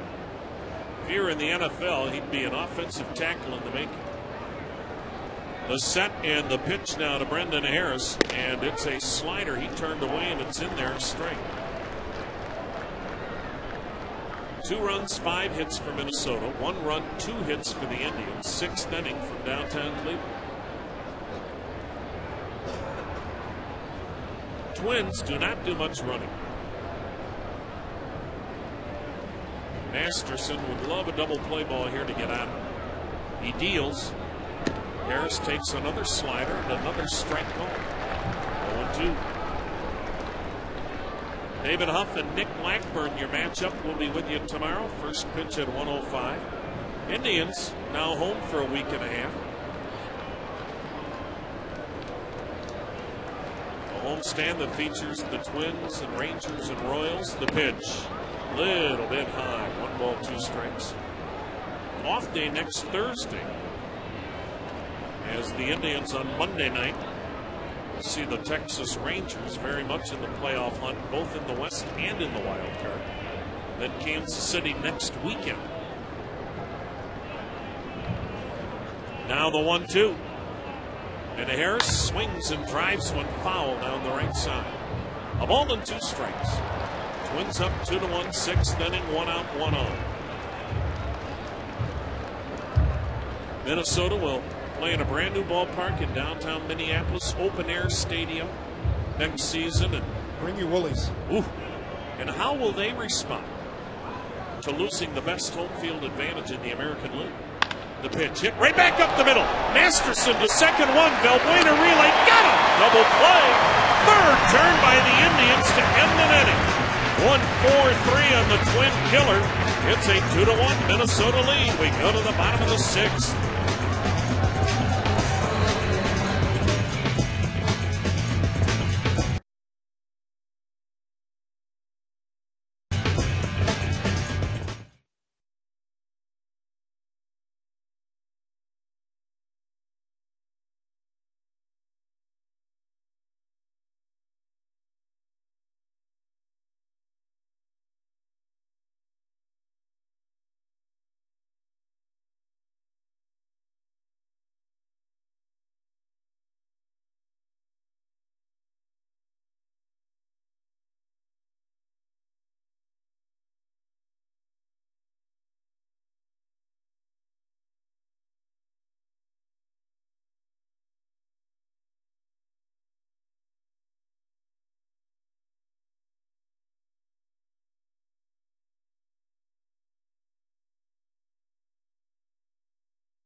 Four and 5 in the Indians' orders. We go to the bottom of the 6th as Drupal Cabrera batting left-handed, fouling it back, strike 1.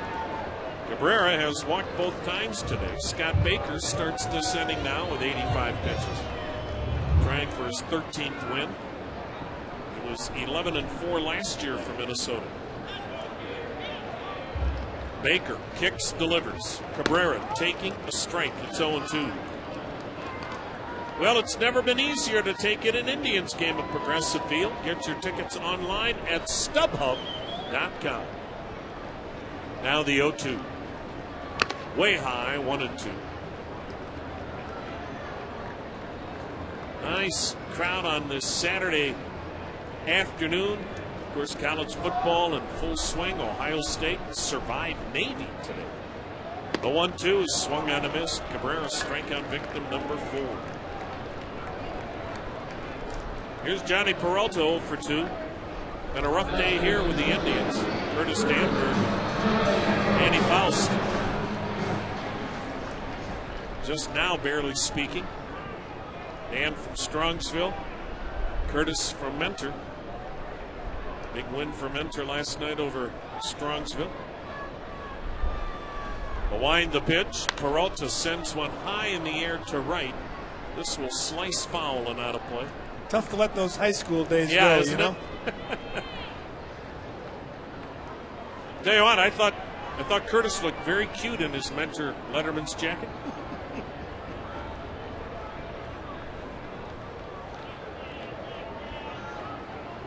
Peralta twice has grounded out to third. The pitch to him. Swung on a miss. Baker got him to chase a breaking ball away, and it's 0-2. Boy, when he's on, he's so good at that, Tommy. He gets that strike one and then just widens the hitter's plate. It's amazing, though. You could face the same team 4 times and beyond, all 4 times this year. That's how good he has been. He's given up 3 runs to the Indians. The pitch. Swung on, fouled upstairs. 3 runs allowed to the Indians in 29 innings of work.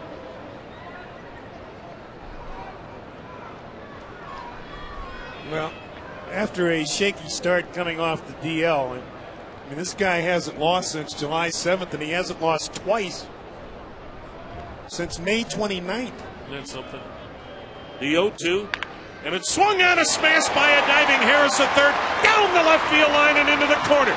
On his way to second is Peralta with double number 31. So the Indians have the tying run at second base. 1 out. It's a 2-1 Minnesota lead, and here comes Travis Hafner with a ground out and a strikeout. First Indians hit since the third.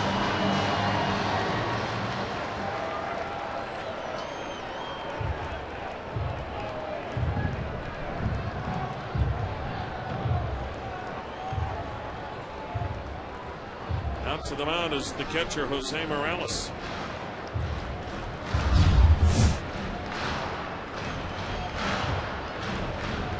Boy, for a guy like Johnny Peralta, who it seemed like he struggled the whole first half,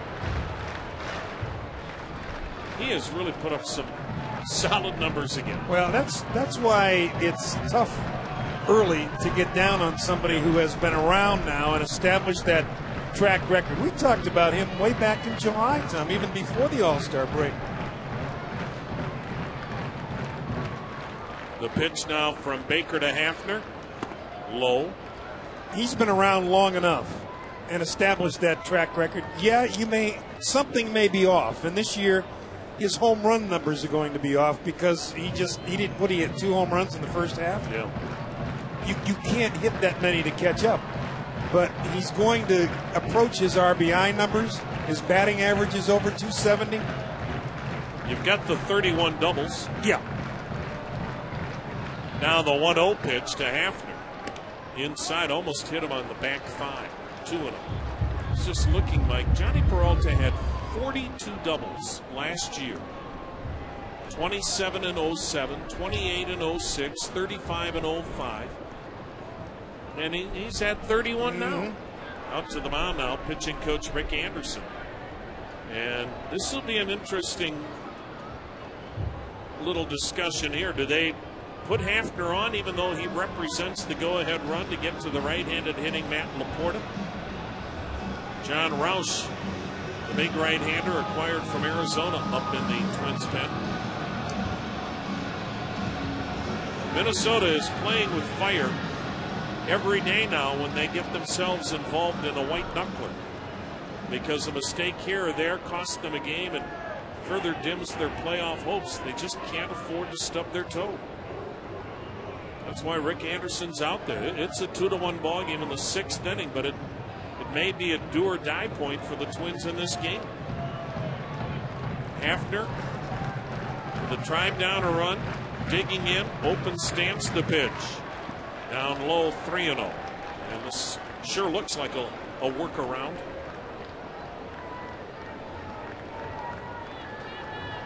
Well, once again, they're not going to, it doesn't look like give in to Travis Hafner. That is, throw him a fastball that he can turn on. They're going to hope that he gets anxious, just make a pitch around the periphery of the zone.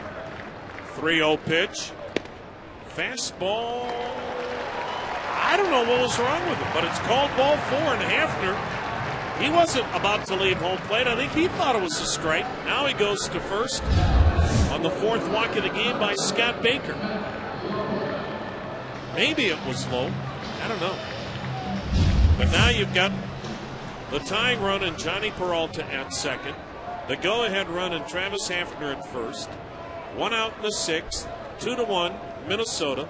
And Matt Laporta twice has struck out and hasn't looked real comfortable facing Scott Baker. Well, maybe he can see him a little better this time. Yeah. Right-hander against right-hander. Here's the pitch.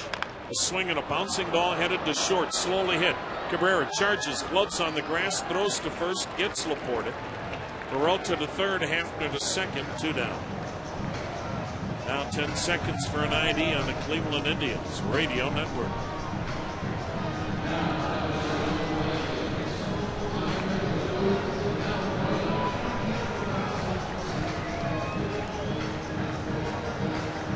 Tom Hamilton and Mike Keegan with you. A Saturday afternoon off the shores of Lake Erie. Minnesota 2, Cleveland 1. Peralta at third, Hafner at second, 2 down. Luis Valbuena has grounded out, flied out. Baker at 97 pitches. Twins play the outfielders fairly shallow and a bit toward left. The pitch. Valbuena takes, it's in there, called strike. Luis Valbuena's had some big 2-out hits for the Indians. Baker 4 walks, 4 strikeouts, but right now he is walking that tightrope without a net. He sets, he checks, he fires, and he turned Valbuena away with that breaking ball. 1 ball, 1 strike.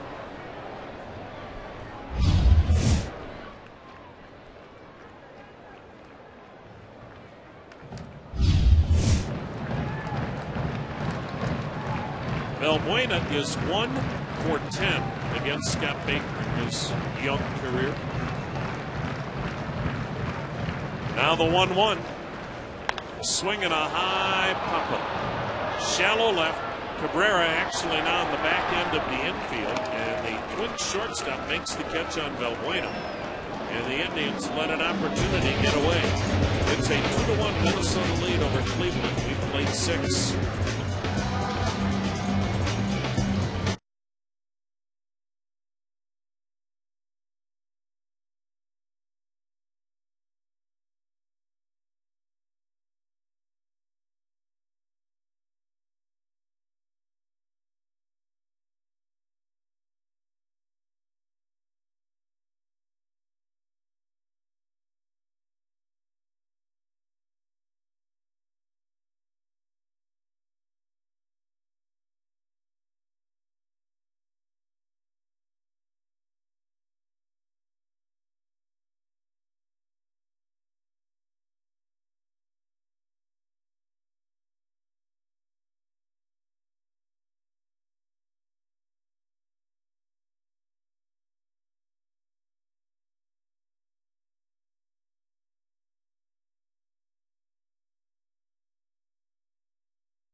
here at Progressive Field. The Twins holding a 2-1 lead and a new pitcher for the Indians. It will be right-hander Chris Perez making his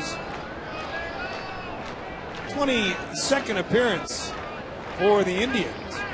And he has this one popped up foul off to the left near the tarp down the left field line. It will reach the seats. No one-loss record, but an earned run average of 2.42. He has worked 22 in a third inning, striking out 26 and walking only 5.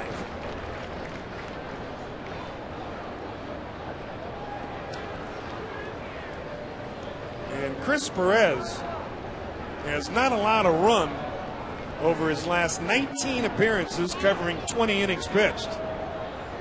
Down low, 1 ball and 1 strike to Jose Morales, the Twins catcher, the number 8 hitter for Ron Gardenhire today. Grounded into a double play in the second inning, singled and scored in the fourth.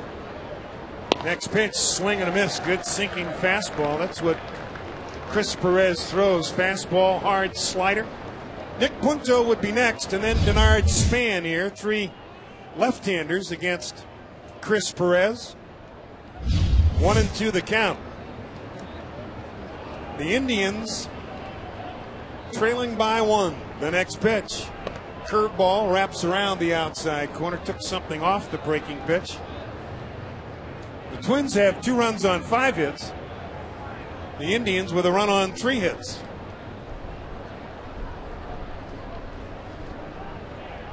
The 2-2 pitch on its way. This one fouled off to the left into the seats.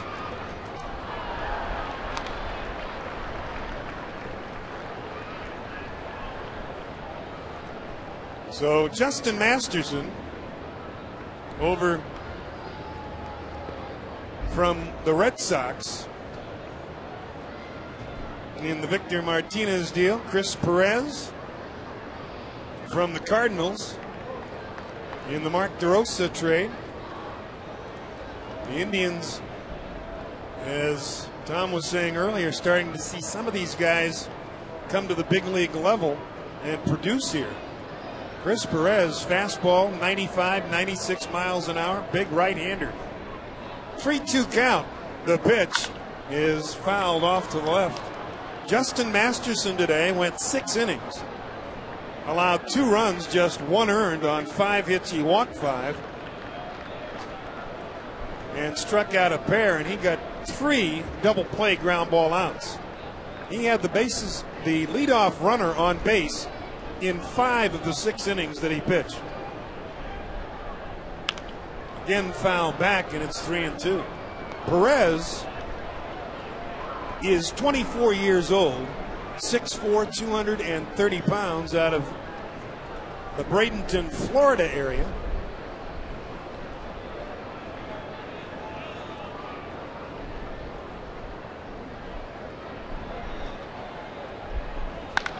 Hit in the air to center field, but plenty of room out there for Brantley, now drifting a couple of steps to his right. Reaches up, makes the catch, 1 out.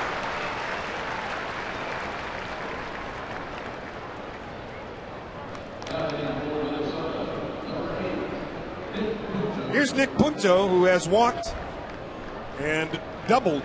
His double in the 4th inning scored a pair of runs, but he was credited with just 1 RBI as Jamie Carroll was charged with an error down the left field line in foul territory. Let a ball get by him.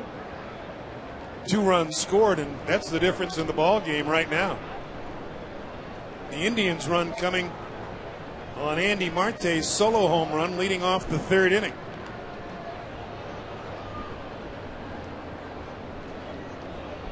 The pitch, trying to bunt, bunts it foul. Well, there are so many great Indians radio network partners who have shown tremendous support this season, including Direct Energy. Thanks to Direct Energy for continued support and partnership. Ford, all of the Northeast Ohio Ford dealers. They have been Indian radio partners for many years. And Meritech, thanks to Dennis Bednar and his staff over at Meritech. The 1-1 is lifted foul off to the left. Looks like Twins hitters having a tough time catching up with that fastball from Chris Perez. He can dial it up there in the mid-90s.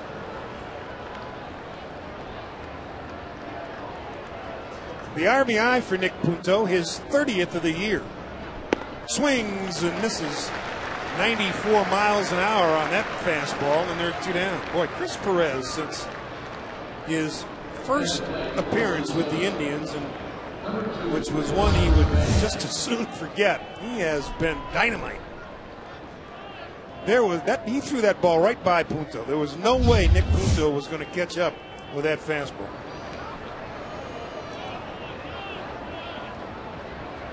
Top of the order now. Denard Span has walked, sacrificed. Takes a strike over the outside corner, and he was robbed of a base hit in the 4th inning on a nice diving catch by Matt Laporta in right field. The 0-1 hit him. A slider that got away from Perez. Denard Span tried to hop out of the way, couldn't do it. The more he tried to get out of the way of it, the more it bared down on him. So he's hit by a pitch. Mike, you look. Chris Perez has not given up a run in his last 19 outings.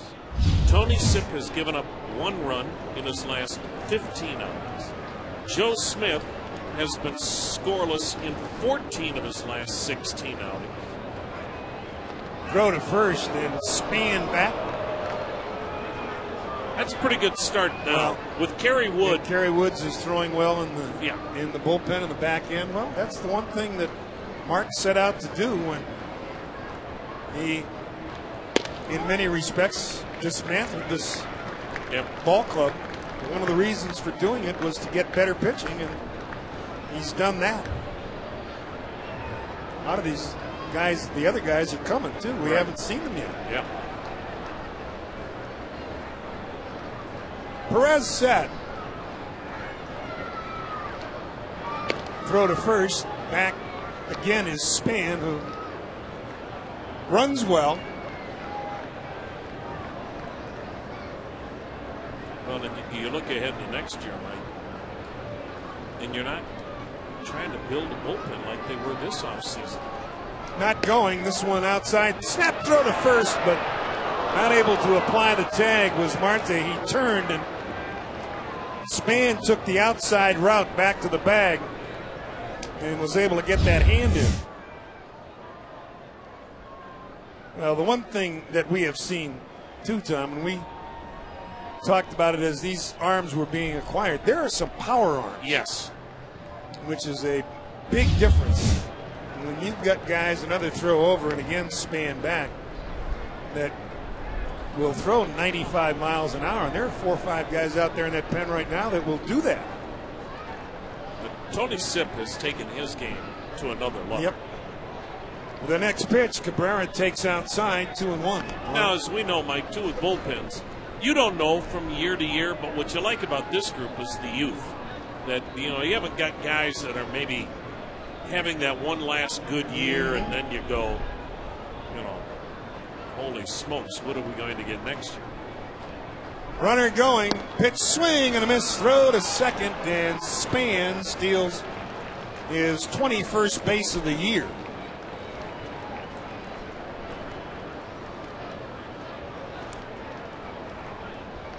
Well, we said it when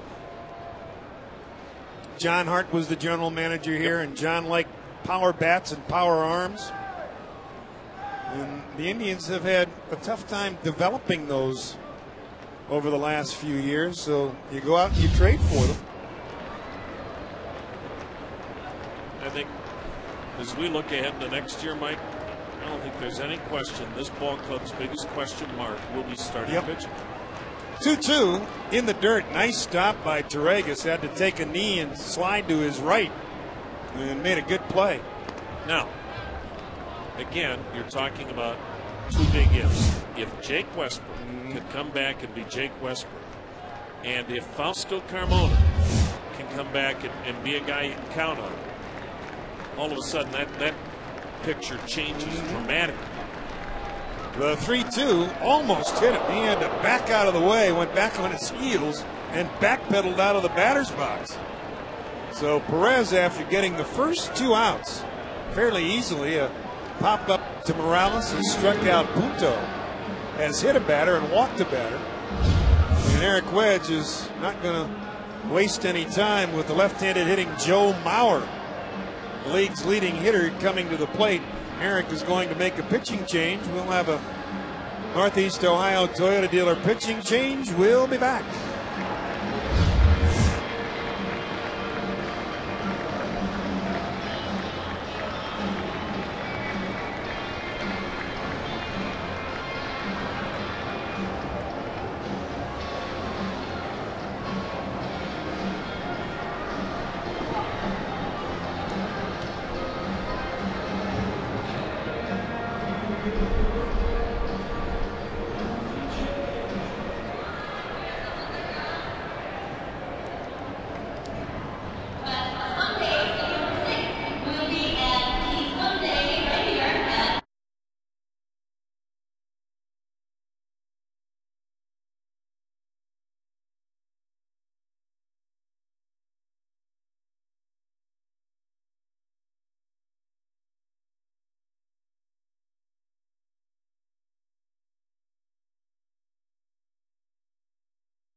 On the way, and he misses low and outside, ball 1. This is a guy talking about Joe Mauer. It makes no difference whether you throw from the left side or the right side, he will hit you. Today, he's gone 2 for 3 with a couple of singles to the opposite field.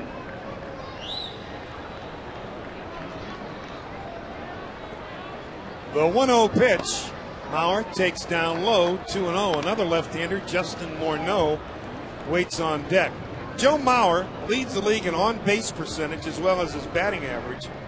Slugging percentage, he's hitting .374 at home and .358 on the road. Leads the league in both those categories. The 2-0, and now a balk is called. A balk called on Perez. A 2-0 count on Joe Mauer. Not exactly sure what Rafael Perez did, but he was called for a balk and the runners advanced. 2-0 now on Mauer. The pitch down low at the knees, a strike. Mauer didn't think so. He thought it was low. Looked back at Rick Reed, but Reed called it a strike. Looked like Perez made a move up and then stopped. And once you start up, you have to continue to go. 2 balls, 1 strike. Mauer has driven in 80 for the Twins this year. He's got runners at second and third. The pitch is fouled in and out of the glove of Wyatt Teregas. It's 2-2. Well, they've come back and gone right after Joe Mauer. Rafael Perez has made 2 good pitches, one at the knees, and that one looked again like a fastball away. Mauer uses the whole field. You can't shift on this guy. You've got to play him about straight away because he will hit it any place in the ballpark. 2 balls, 2 strikes, 2 outs. Big at bat right here. The pitch. Mauer takes down low, 3-2. So it's a full count now on Joe Mauer, who this year, coming into today's game, was hitting .513 against the Indians. He's 2 for 3 today. Got to find a way to get him out.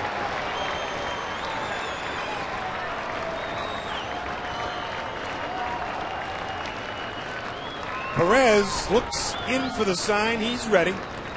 The pitch. Mauer fouled it back. They came inside that time, and Joe Mauer fouled it off.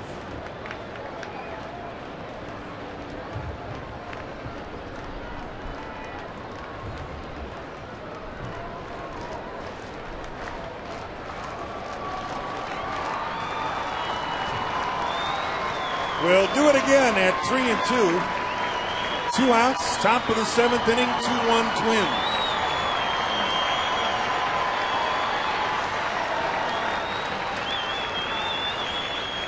Perez leans in. Now he's ready. Here it comes. Mauer takes outside, ball 4. Good stop by Wyatt Teregas, who had to go to his knees to stop that ball in the dirt. So Perez has walked the batter. Chris Perez got the first 2 outs in this inning, retiring Jose Morales and Nick Punto. But then he hit Denard Span and walked Cabrera.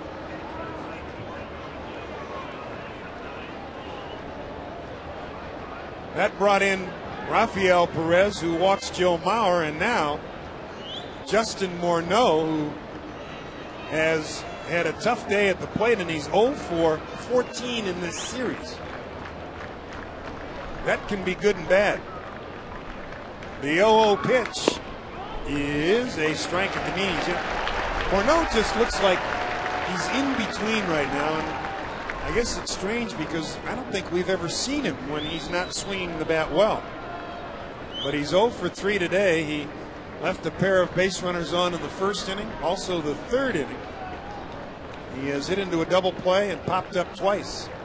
The next pitch is hit high and deep to right. Back goes Laporta at the track at the wall, makes the catch. He hit it into the teeth of the wind, and the wind knocked it down. Oh, that was close. But Perez does the job. The Tribe goes to the bottom of the 7th, trailing 2-1.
inning, stretch time here for the Tribe faithful. They trail 2-1, does the Tribe right now, to the Twins. And Scott Baker with John Roush, the big right-hander, coming on to face the Indians in relief. So Baker's day is done. He works 6 innings, allows the Indians just 1 run on 3 hits. Once again, he shut down the Tribe here today. Not quite as sharp as we have seen him in outings past. He walked 4, struck out 4, but gave up just the 3 base hits. And Andy Marte, who's at the plate, provided the only run. Hits this one to center field, but Denard Span, a couple of steps to his right, is there and makes the catch. Marte in the 3rd inning led off with a home run into the left field bleachers, his 5th of the year. That gave the Indians a 1-0 lead. The Twins came back and scored 2 in the 4th inning off Justin Masterson, only 1 earned. But they lead 2-1 here with 1 out in the bottom of the 7th inning. Well, a reminder, use biodegradable, non-toxic Simple Green to keep your gear clean. Simple Green cleans at the speed of light. First pitch to Wyatt Torregas, low ball 1. Masterson went 6 innings, allowed 2 runs, just 1 earned on 5 hits. He did walk 5 batters, but was able to use the double play ball to his advantage, got 3. A strike on Torregas, 1-1.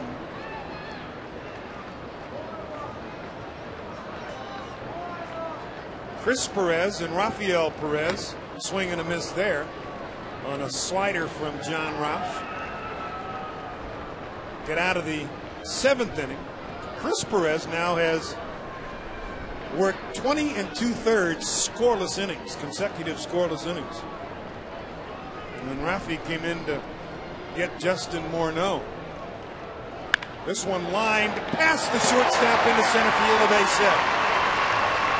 Wyatt Torregas with a line shot past Cabrera into center field, and Torregas at first base with 1 out.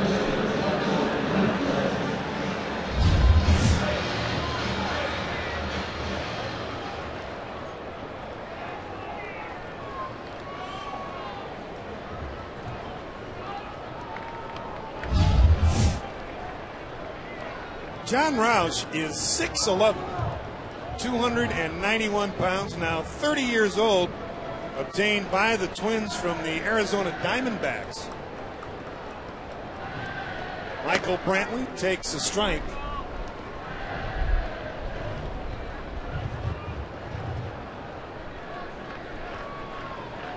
He is a very serviceable relief pitcher. He's worked now in 307 games since the 2006 season.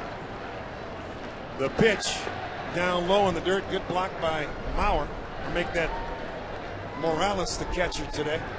Mauer is the DH.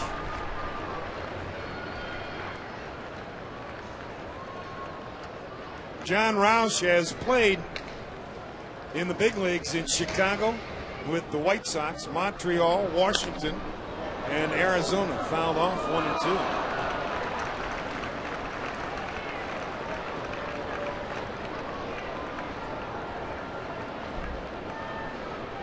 He was pretty much a starting pitcher early in his career until 2005 with Washington, and from then on he has basically been a reliever. Setup guy, the 1-2. Hit foul down the first base side, past the first base coaching box.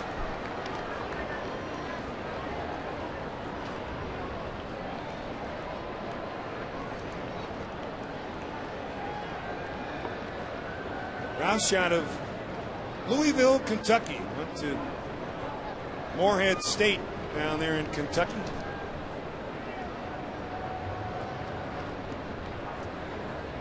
The next offering, breaking ball, strike 3 call, and Michael Brantley knew it. He went backdoor on him, took that curveball and dropped it over the outside corner, and Brantley couldn't react to it. 2 down.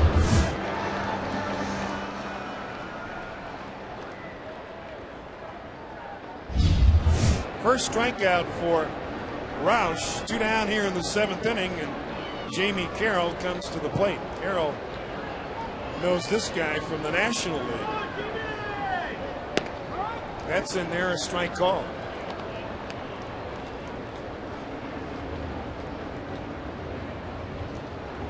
Carroll is 0 for 3 today. He has grounded out and twice lined out.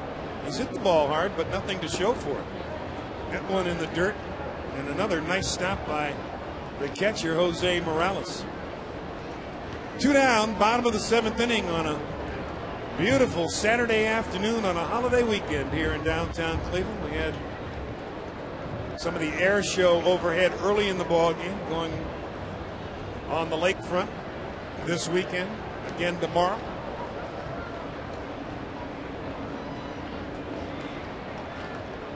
The 1-1 pitch on its way, swing and a miss. Throw to first, and back is Torregas. Might get off a little too far, and it looks like Morales is not afraid to throw to the bases. He likes to.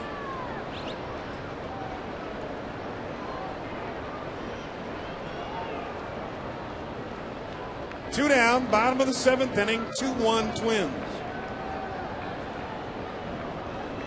John Roush, the big right-hander, set. And Carroll takes down low, 2-2. Baltimore and Texas tied 4-4 in the 5th inning.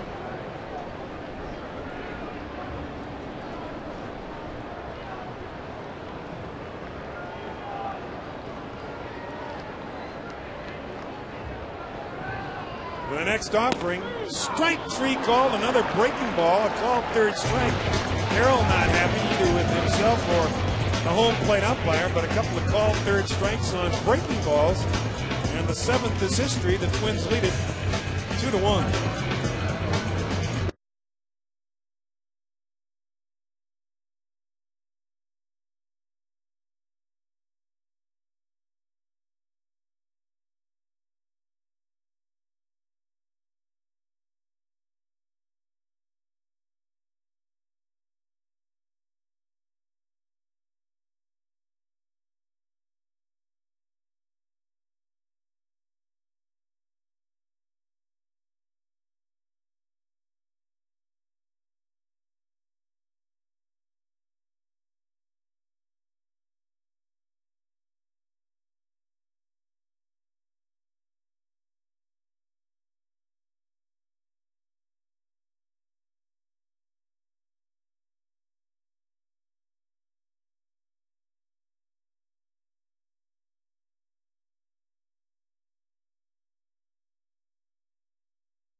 A good ball game. Rafael Perez, who got the final out.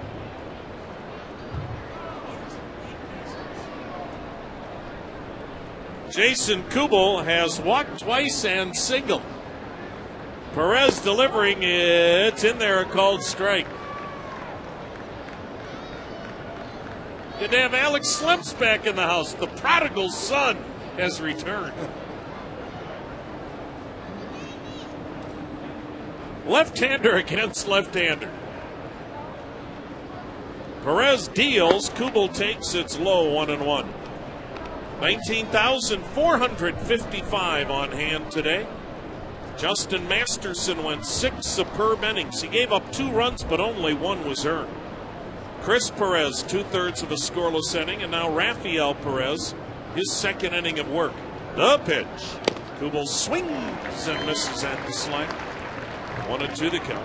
Scott Baker pitched another dandy for Minnesota.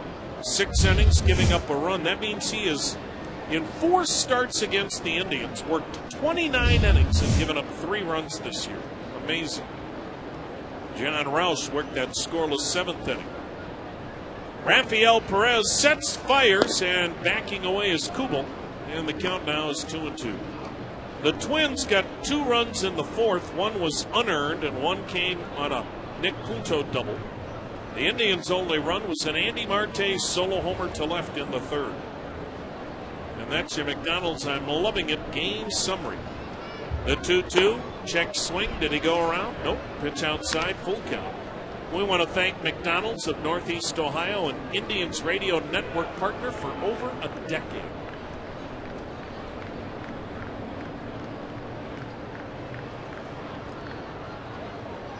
Full count now on Jason Kubel, Michael Kadire, Brendan Harris to follow. Indians bullpen is busy. Rafael Perez. He's ready. He delivers. And a swing and a foul back. Kubel stays alive at 3-2. Just looking, Tom, at the way the schedule falls, we will see Scott Baker one more time. Yeah. When we play the Twins at the Dome, the last series that we're in there. Well, I mean, Baker's in line to win it, Mike. One thing he cannot do is lose it. So he still has not lost a game since July 7th. Jess Todd, the right-hander, is ready in the Indians bullpen, and in all likelihood, this is the final hitter Perez will face. The payoff pitch to Kubel. Swung on, drilled deep left center field. This ball headed for the wall and off the scoreboard portion of the wall. And a stand-up double for Jason Kubel, his 27th. He hit that a long way, halfway up the wall in left center, and here comes Eric Wedge. That's a Northern Ohio Toyota dealer's pitching change. 2-1 Twins in the 8th. We'll be right back.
Right-hander against right-hander.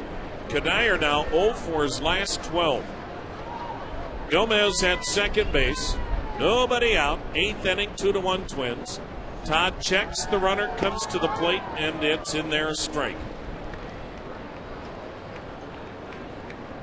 Breeze is blowing in. Still a cloudless day in Cleveland.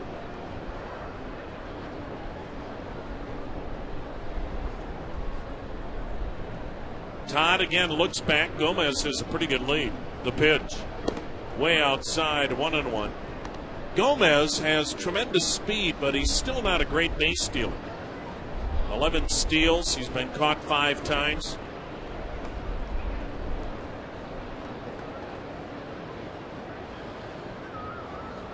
Just Todd checks him, turns, fires to Valbuena, but Gomez diving back safely.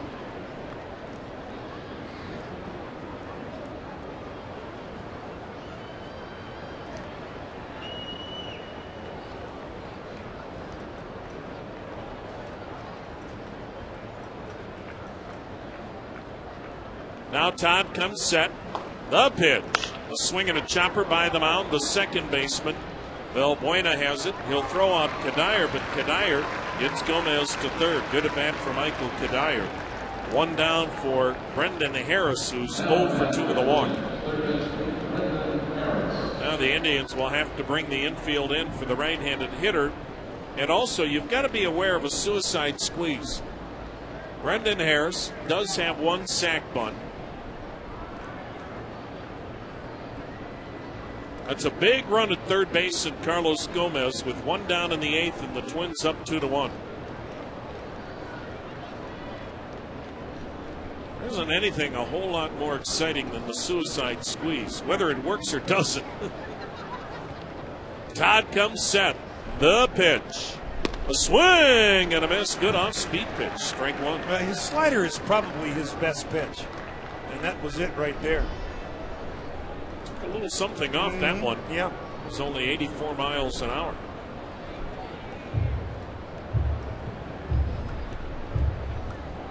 Now Brendan Harris backing away before he climbs back in. See if anything is on right now. Harris sure taking a long time to get back in the batter's box. Well, if there's a squeeze on, and I don't know if he's just not comfortable, but usually the hitter has to answer the third base coach before the squeeze is triggered. Well, he's sure gone to his batting helmet a lot. Here's the set. Here's the pitch. A swing and a fly ball pretty well hit to right center. This will get the run home. Brantley will make the catch in right center. He'll throw to the plate, but no chance. Gomez scores with ease. Good at bat for Brendan Harris. Sac fly to right center, and the Twins execute. Leadoff double, ground out gets him to third, sac fly gets him home. RBI number 34 for Harris, and it's a 3-1 Minnesota lead. Well, that's what you're used to seeing from the Minnesota Twins is that kind of execution where, and playing games where they don't beat themselves. So that run will be charged to Rafael Perez, who worked a third of an inning, and Rafael Perez continues to scuffle. Jose Morales, 1 for 3 with a single. He'll bat left-handed. It's low, ball 1.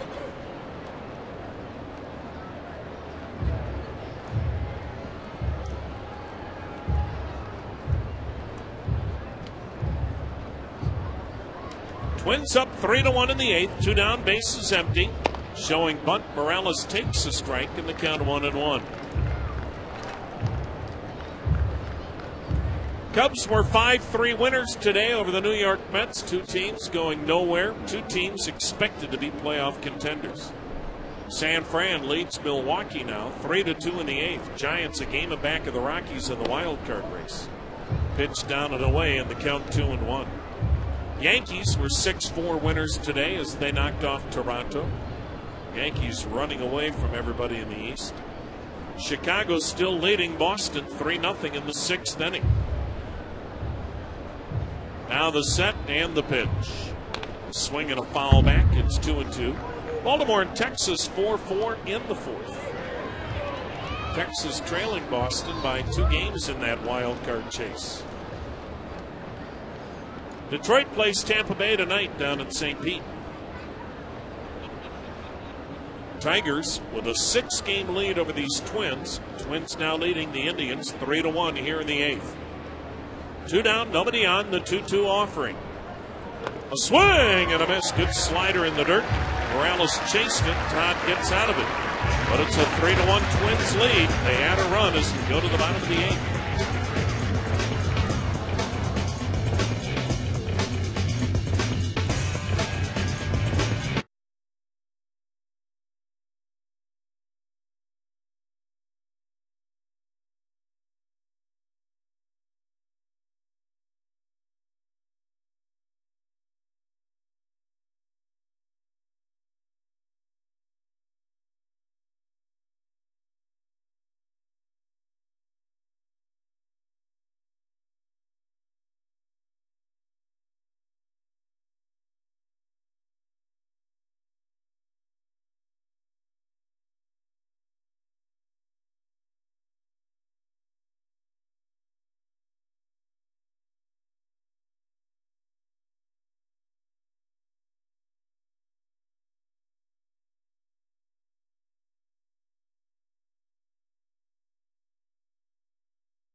One ball game. Twins have the lead, and they turn this game over to the pride of Shaker Heights, Matt Guerrier. The right-hander having a terrific year, delivers to Asdrubal Cabrera. He shows bunt, pitch outside, ball 1. Guerrier has become their key setup guy. 5-1 with 1 save, an ERA of .238. This is his 67th outing, tops in the American League. He gets Cabrera to swing and miss in the count 1-1. John Roush worked the scoreless inning. Well, we gave you those scores before off the scoreboard, but Rosie tells me a lot of those games are finals, so apologize and get you updated on those scores here this inning. The 1-1 to Cabrera, and he taps it weakly on the right side. Off the mound, grabbing it is Guerrier. He just runs to first base and makes the play unassisted. As we told you, the Yankees beat Toronto 6-4, 13th win for Andy Pettitte, 33rd homer for Mark Teixeira. The other games we told you about were in the 4th inning. No, they're not. They're done. White Sox beat Boston 5-1, but Texas doesn't take advantage. They fall to Baltimore 5-4, so Boston maintains a 2-game lead in the wild card race. 1 down, Johnny Peralta 1 for 3 with a double. Guerrier the wind and the pitch. It's swung on, fouled back to strike. The other game we told you about that's much further along, San Francisco leads Milwaukee 3-2 in the 8th inning.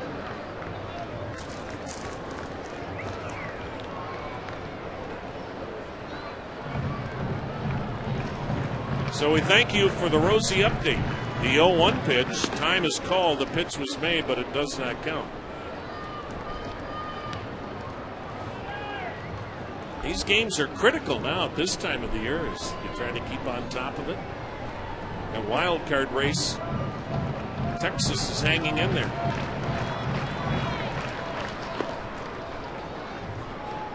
That pitch missing, 1-1 the count.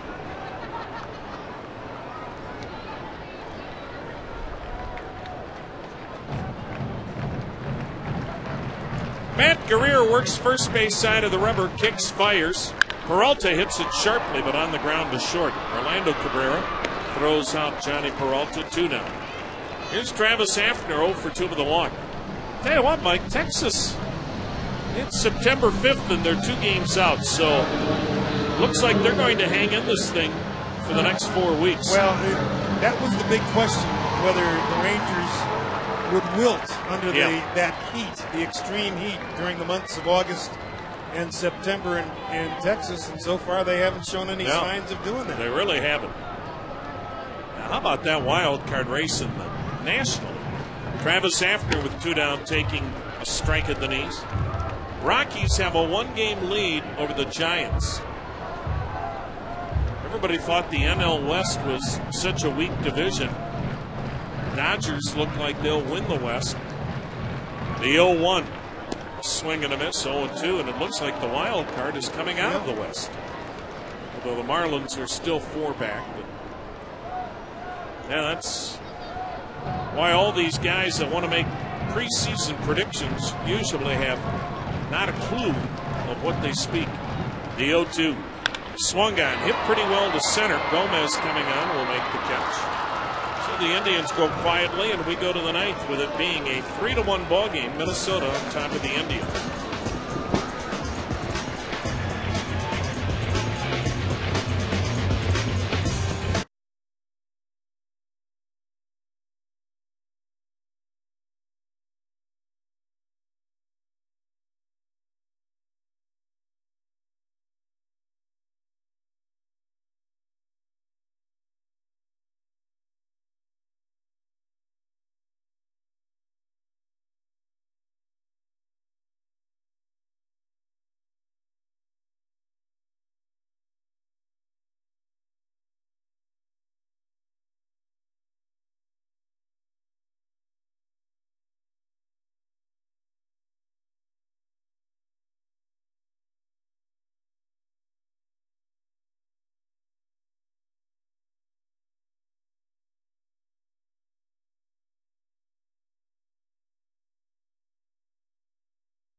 Todd, who worked a scoreless 8th inning, will come on now to start the 9th for the Indians. 3-1 Minnesota. Number 9 hitter Nick Punto batting left-handed. The pitch to him is down low, ball 1.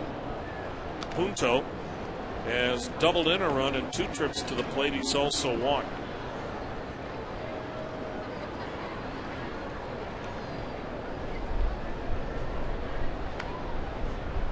The set by the right-hander, the pitch, it's swung on, drilled to right field. That's a base hit. Moving toward the line to cut it off, Matt Laporta. So Nick Punto has his 2nd hit. And we'll pause and let stations tell you who they are. You're listening to the Cleveland Indians Radio Network.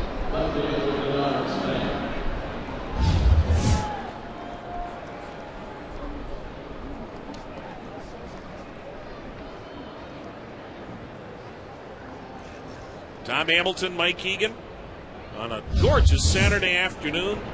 Sure feels like fall. Breeze blowing in. 71 degrees.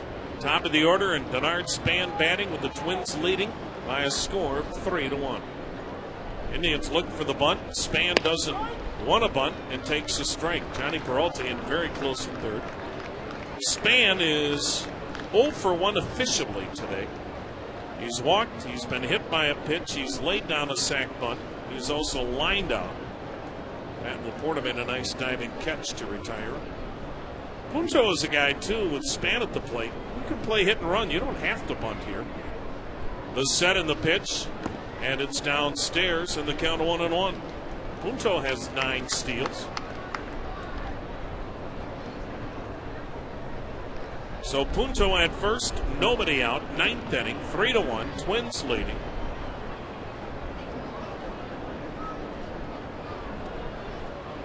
And the Indians bullpen is stirring. Left-hander Mike Gosling is warming up. Another throw over, and diving back again is Punto.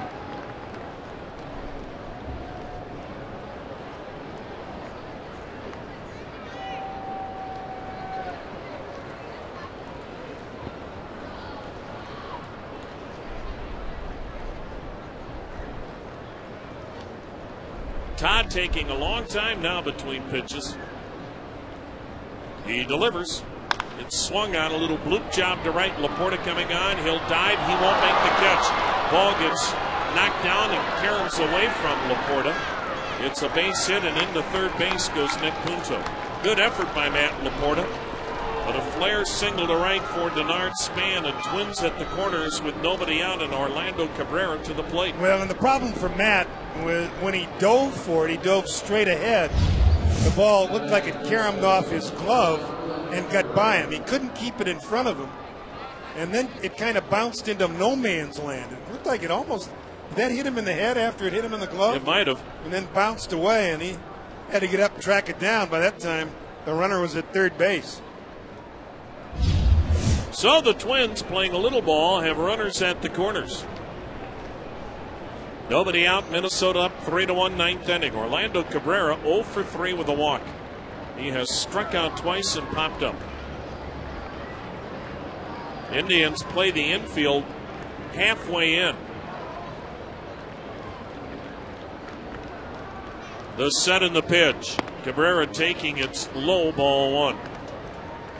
Infielders now at a spot where if they have a chance, they could try to turn 2. Or if the ball was hit hard enough, they could have a potential play at the plate on Punto. Yeah, you'd like to have that play at the plate, then to first. Now the set, now the pitch. Downstairs, 2-0. You really can't afford to give up another run, not with Joe Nathan looming. Indians have had a tough time today doing anything against this Twins pitching staff.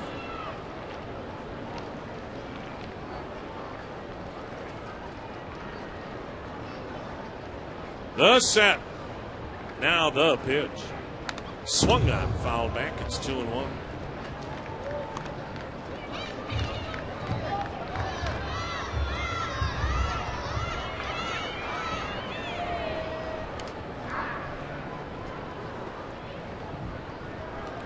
Three runs, 8 hits for Minnesota. 1 run, 4 hits for Cleveland. Minnesota with runners at the corners. Nobody out in the ninth. Here's the 2-1 delivery from Jess Todd. A swing and a foul back again. 2-2. Another slider. That slider is very tough on right-handers.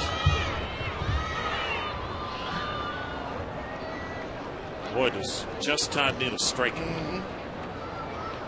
Gotta believe this is the final batter he'll face. You've got Mauer, Morneau due next. You've got the left-hander Mike Gosling ready. The 2-2. Down and away, full count.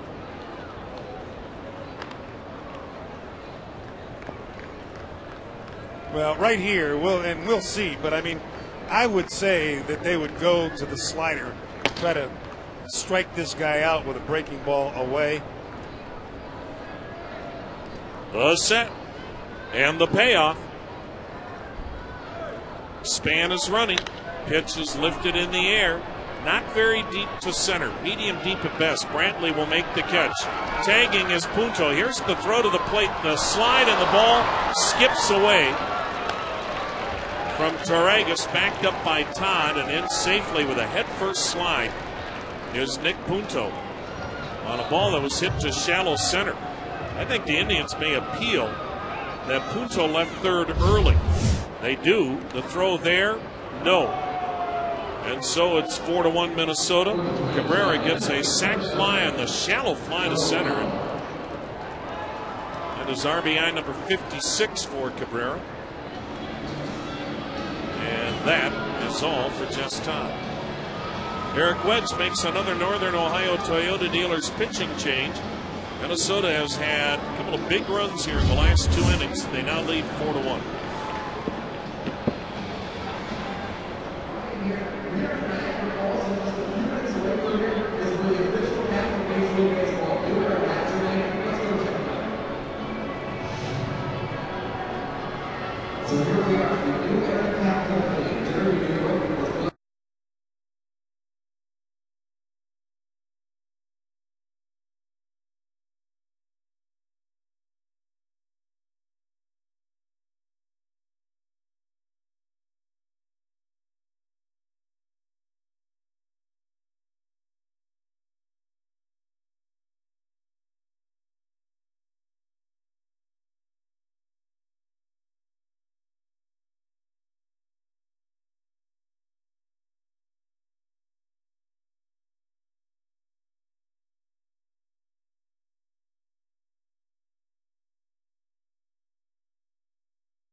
He had a 6-point lead over Ichiro Suzuki when the day started. He is now batting .368, so he's moved that batting average up 2 points. The pride of St. Paul, Minnesota, Joe Mauer. He'll be a free agent next year, and you can back up the Brinks truck to his house. And more than likely, Minnesota's going to find a way, as will Joe Mauer, to get a deal done between the two of them. Mauer takes inside, ball 1. It would be shocking if they didn't. Oh, wouldn't it? You know, Mauer's going to be one of those guys, too. I mean, he could go and be a free agent and get more money than he'll get at Minnesota, but that's not the way he is. The 1-0 in there, a strike, 1-1. It's not like he's going to be paid peanuts. But it is refreshing every once in a while when a player says, you know what, let's work something out. I'm happy, you're happy, let's get it done. Doesn't happen very often. Now the 1-1 pitch. Mauer takes down and away, 2-1. The best thing the Twins have going for them, in addition to the proximity, for instance, his grandparents haven't missed a home game in 4 years. But also Ron Shapiro is his agent. And Ron Shapiro is the anti-Scott Boras. The 2-1 pitch. Strike 2 called. It's 2-2.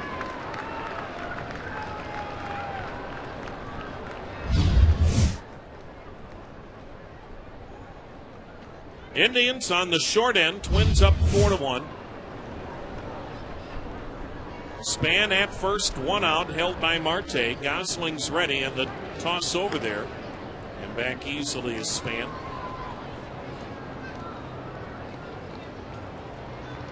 Justin Morneau waits on deck.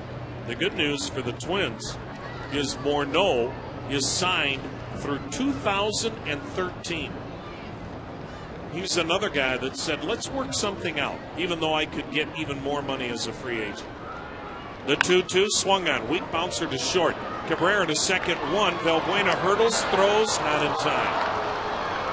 Valbuena got wiped out by Denard Span, even though he was trying to hurdle him.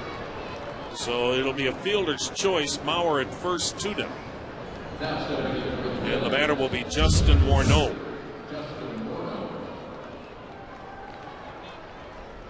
Morneau 0 for 4 today. 0 for his last 15. Left-hander against left-hander. Mauer at first, 2 down. Twins lead 4-1 in the ninth. The set in the pitch. Morneau takes outside, ball 1. The Twins still have not had a home run hitter reach 40 home runs since Harmon Killebrew in 1970, 39 years ago. The pitch swung on, foul back. It's 1-1. Morneau has 29 homers, so he's not going to hit 40 this year. But he may in that new launching pad. That ballpark that'll open next year is going to have an alley in right center that's 365. The 1-1 swung on, fouled off to the left. It's 1-2. I think that ballpark might have been built with Mauer and Morneau in mind. I would think so, yep. And as we saw with the Yankees Stadium this year, you can't predict how the ball is going to carry or not carry, or what the wind may or may not do until you play in it. The 1-2 delivery, a swing and a bloop foul. Third base seats. We'll do it again at 1-2. One thing Minnesota's going to miss, and that's having a very nice, comfortable building in April and May. The elements now will play into it for the Twins like they do for everybody else in the Central. Here's the 1-2 delivery. Just missed low and away, 2-2. You might not think that's a big deal, but it sure can be. Some players just never do get accustomed to playing in cold weather. Indians have felt that that's been an issue sometimes with Johnny Peralta. The 2-2 swung on and missed. Morneau chased a breaking ball in the dirt. He flips the bat away in disgust. It's about as much emotion as you'll get from Justin Morneau, as he's usually very calm and collected. It's a 4-1 Twins lead. We go to the bottom of the ninth.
Joe Nathan hasn't pitched since a disastrous outing on Wednesday in which the Twins were up 2-0, and he had 2 outs, nobody on, 2 strikes on both Gordon Becken and Paul Konerko, and they both took him deep in the Metrodome.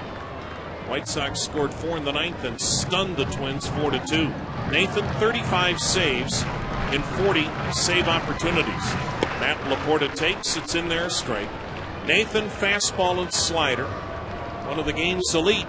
2-2 with those 35 saves. ERA 2.36. 70 strikeouts in 53 innings. The pitch. Downstairs. Nathan had given up 3 home runs all year before he had that outing, in which he gave up 2 home runs back-to-back on 2 strike, 2 out pitches. Nathan.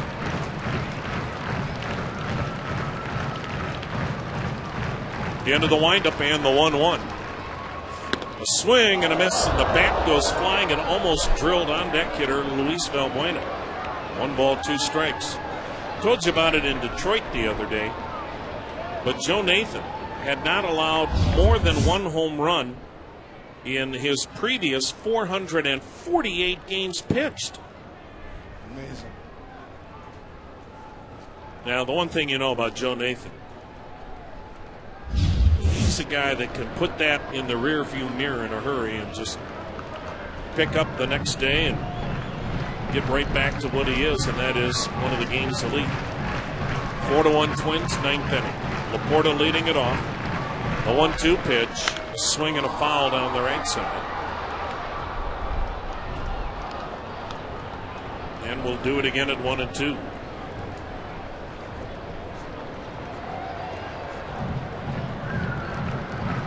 Light breeze blowing in. Beautiful day here in Cleveland.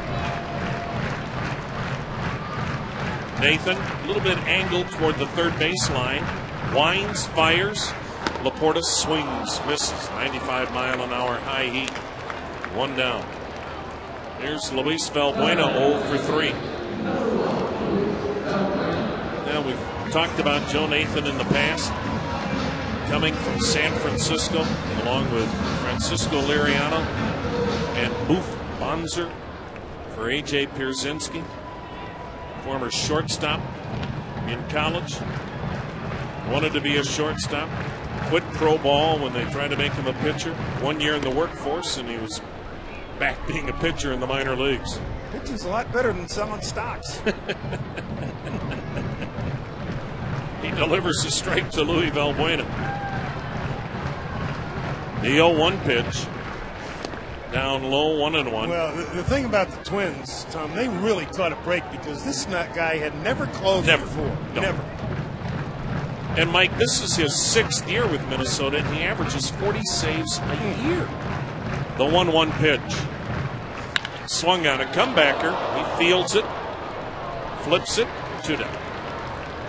Now Andy Marte, the last Indians hope, 1 for 3. He's the Indians' offense today with a solo homer to left. Joe Nathan is 34 years old. One of the downsides to Joe Nathan is, as Mike said, he never was a closer until he got to Minnesota. The problem for him, you get to Minnesota, you're in your late 20s, so he may not have the career numbers that he would have had he had that opportunity earlier. Andy Marte takes low ball 1. And you never know with a closer. You don't, but he's been as dominant as there is for a number of years. Indians down to their last out, trailing 4-1. The pitch. And Marte takes a strike. It's 1-1.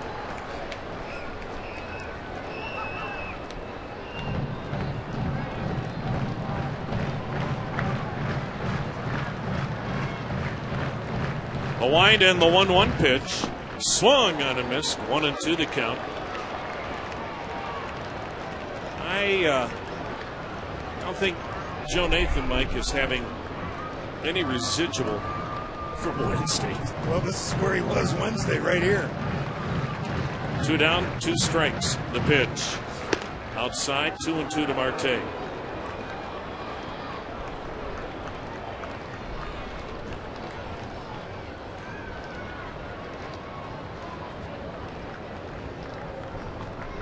Joe Nathan into the motion, the 2-2. A swing and a miss. Marte strikes out. Ball game's over. Minnesota comes back, gets a big win today. The final, Twins 4, Indians 1.